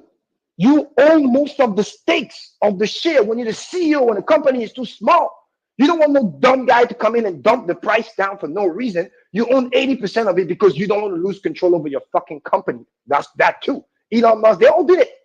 And then progressively, as you grow, as you need money, investors are coming in, banks are coming in. They're like, yeah, we want to come in, but guess what? We want some fucking equity too. We're not just going to give you money. We know what you're doing. You're going places. We want to be part of it. We want to be partners. We don't just want to give you money. We want to be partners. All right, cool. So what do? You give away shares. That's what you do in exchange of money. Now, you got to be careful to not give too much too cheap, because then people can do hostile takeover, right? You want to give like a few percentage here and there for big money, ideally, so you can remain control of the company at the same time raising money. It's nothing different, guys. It's the same shit. And you do it slowly, progressively over time. And I think that's what OA is doing in a way. Back in the day, it was only getting 50%, because remember, the crowd sale, 500 gets distributed, he gets a copy of that, so he gets 50%, the other 50% gets dumped for community to buy. Then when the crowd sale ended, a lot of those stakes turned into stakes, and then the other 50% of just the penalty just start growing as a bucket of coin to never to be sold. So it just sits there as a holder, so to speak. But it acts as a good mechanism, as a, hey, I'm increasing the share of the money that's not going to be dumped. And now, in the share of the stake, that pie, that pool, as new people come in, I'm going to slowly remove myself from that pool as organic buying is coming in. So the new people can still benefit from a high yield perspective. And again, always benevolent, but they're running a business too. Nobody is working for free. It's a slow way to cash out of the system without destroying the system. The same way if somebody is smart, that going now in the liquidity pools, when we're talking about the PulseX, Pulse, and the Inc., you go heavy, you pick it up, you provide support, you create market, same thing Godwell's done. You show resiliency, you show the market and other players that the big player has diamond hands. You guys are safe. I'm watching out for you. Not because we're best friends, but because we have same economic incentives. And then you clearly see my incentive is I have no reason to dump because my yield is so high. I can live off of that. And what did Godwells do? And the big wealth, they get massive yield like that, and they don't even sell, because that's not how they do it. Big whale, they don't sell. They provide liquidity. They leave that shit on the fucking bid and sell orders, and then people just come pick it up. They don't even pay for the transaction fee. You know how gangster that is? They just put it there. People come, market buy, and then pick up the coin, give them whatever the other coin they give, whether it is stable coins or this coin for that coin. And that's it. That's how they cash out. They don't go and market sale. They don't do EES. They got no time for that. That's what the little players do. The big players, they just, hey, let me cash this yield. I'm going to put it here and provide liquidity. I create a sell wall, and I just wait for you to come and pick it up. That's it. Because they got time on their favor. They don't have to rush nothing. What do you think is happening to Bitcoin right now and Ethereum? It's the same shit. There's a lot of limit orders. This is why the stock market is going up, but we're struggling because there's so much selling from government selling, fucking grayscale selling, Mt. Gox distribution to some extent. But they don't do market sale. You know what I mean? That one day, a couple of weeks ago, we had that panic that was bad and the whole thing crashed. People were definitely selling. You see how vicious the wick can be because when you're talking about multi-billions of dollars, the market, even around the world, it's not that liquid. Crypto is still a small baby compared to like stock market. I mean, we're literally like 1.5 trillion, 1.3, something like that. That's a joke. Amazon, fucking, either Amazon, Nvidia, or Apple, one stock. One is bigger than us. 2 billion, 3 billion. Nvidia is at 3 billion, 3 trillion, sorry. So it's like, we're a fucking joke. Compared to them. Now, we definitely have grown, and we will continue to grow, but it's just like, no. So the only time you saw selling is when there was that little panic, World War III is going to happen a couple weeks ago, blah, blah, blah. That's literally, fun fact, haha, that's when I was still in jail. I woke up, and I came out, and I finally got my computer, and I see the Ethereum price at almost $2,000. I was like, what the fuck is going on? Then I'm catching on the news and whatever. That day, people definitely sold. And the short seller got involved. But now, no, they just put limit orders. They just wait. They wait for you to come. You're going to come and pick it up. Either with the hype, either it's going to be when the interest rate goes down, or some idiot is going to try to do leverage because they heard something on the news. They're going to go leverage long, and they're going to go. And then when the limit order sale gets hit and gets wicked back down, the people get liquidated. But that liquidation creates a market buy so that the big whale can cash out. I mean, literally, it's that stupid. All those liquidations, make no mistake about it. Exchange makes money. The people who put the limit orders, buy or sell, they're winning. And then the person that play with the leverage is the one getting fucked. It's literally that sad. Literally. You go leverage long, you kill the short sellers. They have to buy back in and get liquidated that way. All those limit orders on the top, they all get filled because the short seller that got liquidated is literally paying for that. When you go leverage long too much, and then it actually gets liquidated, all the BlackRocks and the Fidelity and the limit buy go like really low, and the 50,000, 53,000, guess what? They all get filled. So no matter what, the leverage guy that gets liquidated, whether it's long liquidated or short liquidated, is just paying for the party. He's paying for the limit sales when the shorts gets liquidated, and he's filling up the limit buys when the long gets liquidated to the downside. Meanwhile, you just see, look at the chart, Bitcoin, Ethereum, just the last couple of weeks. Insane weeks, up, down, up, down. Liquidation bots is having a field day right now. They're making billions because there's no real direction. They literally just want people to play with the leverage and then use the data that they already know because they talk to the Coinbase, they talk to the Binance, they have APY everywhere. They know where those limit sales and buys are, and they use that to fill orders because that's what market makers do. They fill orders. When they see there's a lot of limit sales, they got to raise the price to liquidate the shorts so that it can go fill up those. When they see a lot of liquid buy, because the big money is like, nah, I'm not pushing that shit to 70K until I'm done accumulating that Ethereum at less than $2,700. I'm not done yet. I want to pick up another billion, and then I'm going to push the price up to 3,000 and buy more. But right now, I want a dollar cost average down. And market maker says, okay, boss, no problem. Let me liquidate some longs, send the price down so you can fill up your order, and then you're going to push me right back up. And that's what's been happening. Look at what happened today. Price crashed first, earlier today. People got liquidated, and then all of a sudden, within 2 hours, it literally shoot back up. Crazy green vector candle. It went all the way, and the Bitcoin almost touched 62,000. But at first, it was crashing to 59.5, almost 58, and then all of a sudden, reversed. That's liquidation bots. That's not normal. That's market maker just killing people. Left, right, center. Does that make sense?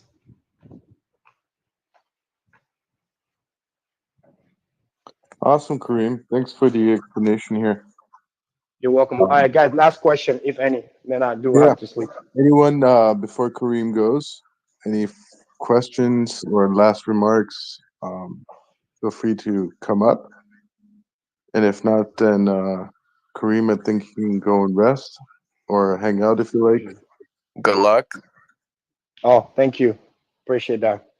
Well, I'm gonna need it, and then I will keep you guys posted anyway once I find out what's going on. So, yeah, it's 1:30. I'll probably just go to sleep. Again, thank you everybody, and then whoever's on this call who has helped in any way, donated or just post something, I want to say again, thank you so much. You know, you have to dox yourself, but just know that I appreciate you.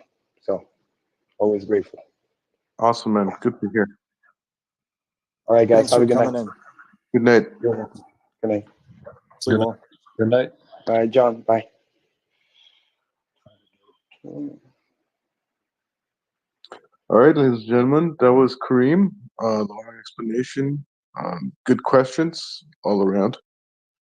Christian, you still here? Or did you sleep?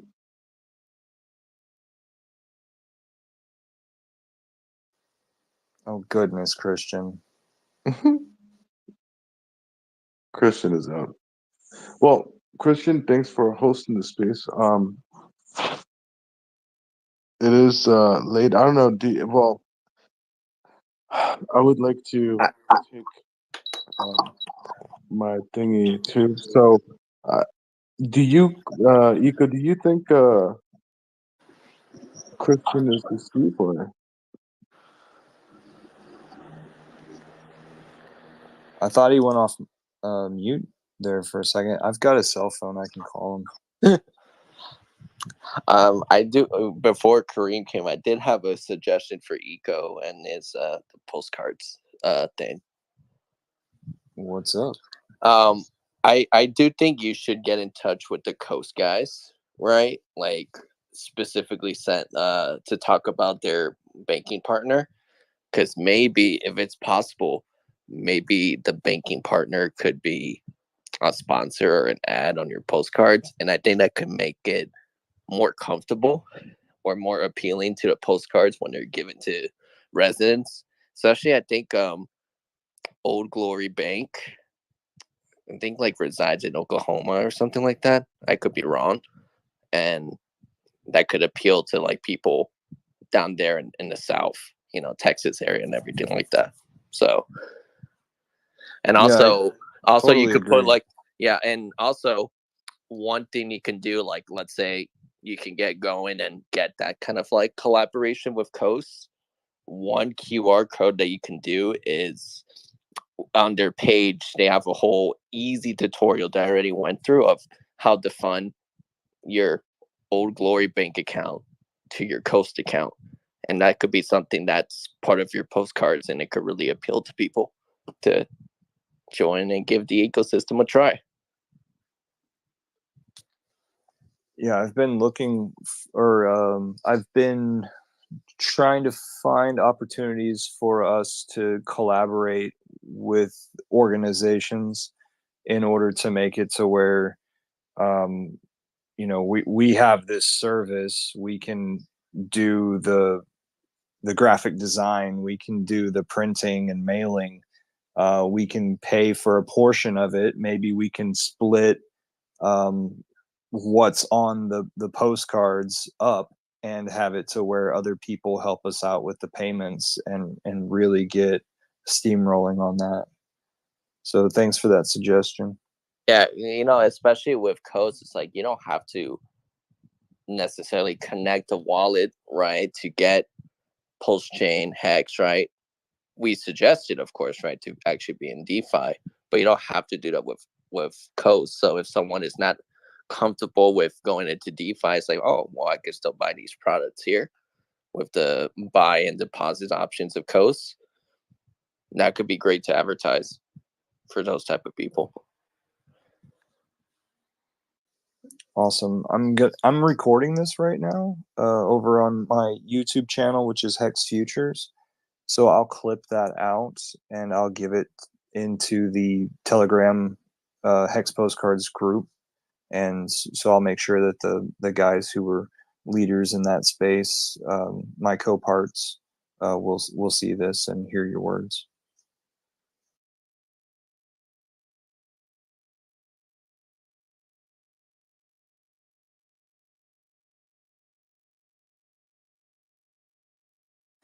So earlier we had ID Block that accepted co-host, and then he left and Parkway came in and accepted co-host. Now he's bailed. I'm going to give El Hexicano a call and let him know that Karim has left the room, and that, Karim was, God, he came with a lot of energy. He was 98% of everything for the last hour and a half. I don't know if you guys want to talk about anything in particular, or if you would like for the room to be shut down.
Hey, can you hear me? Can you hear me? So I think my audio is okay. Let's do a test.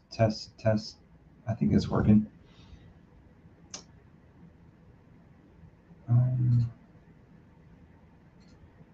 So hey everybody. That was Karim talking for almost 2 hours. This recording is 2 hours and 1 minute. It was a surprise recording. I didn't know that Karim was going to come in.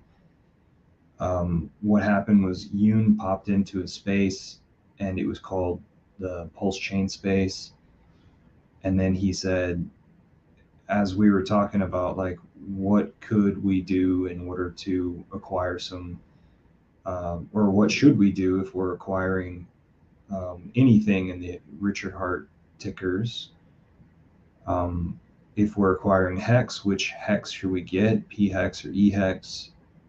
Once it is that we acquire it, should we be staking it, holding it liquid?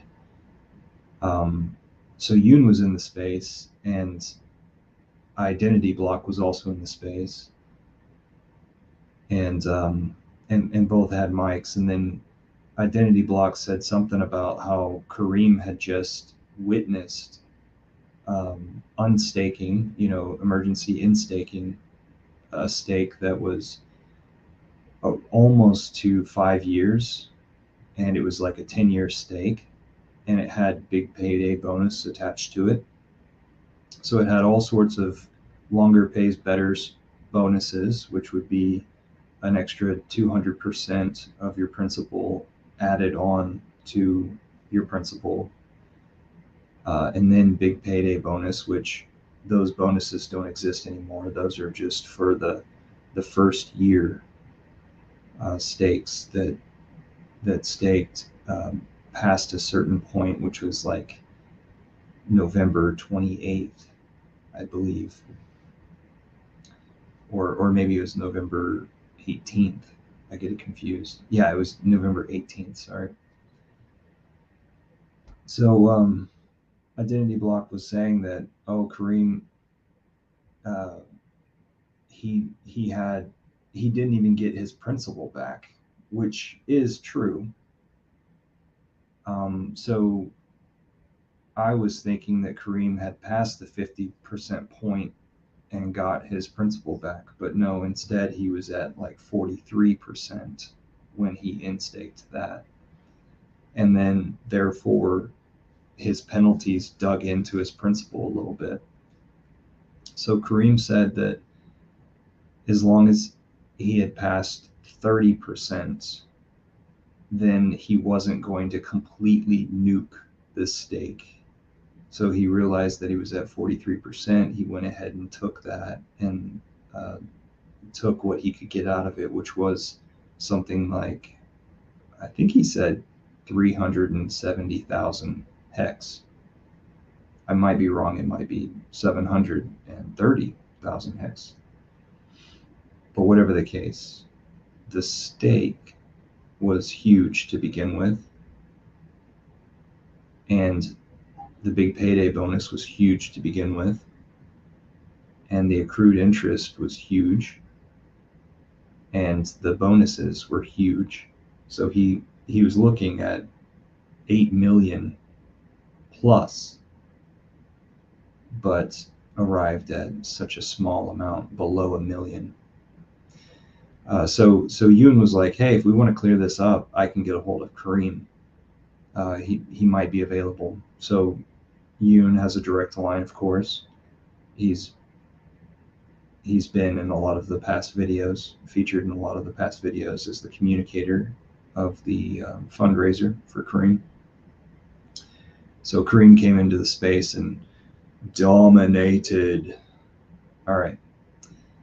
So timestamp, there are the prices down below. EHEX is at 11, almost 12% of a penny, and PHEX is at 46% of a penny. Thank you guys, and have a great day. We're going to call it quits here. This is Eco Builder. If it is that you want to follow through with understanding more of Karim's situation, because he's got court in the morning down there in Turks and Caicos. He's trying to stay out of the prison system. If you would like to know more about that, I've got an entire series, several videos, recent videos. They're probably underneath the live stream tab, but I've coupled them together in a playlist, which is Prison in Paradise. If you guys have a better name for that playlist, please let me know. I've been running some promotions through YouTube recently for my channel. And in the last week, I've gained 100 subscribers. And I've analyzed that it's basically, I'm paying 1 cent per view and 10 cents per subscriber. This is kind of interesting to me because I've never had a great deal of interest towards the channel here, this Hex Futures channel. Yeah, just playing around. So once again, have a great day. Talk to you later. Stake long.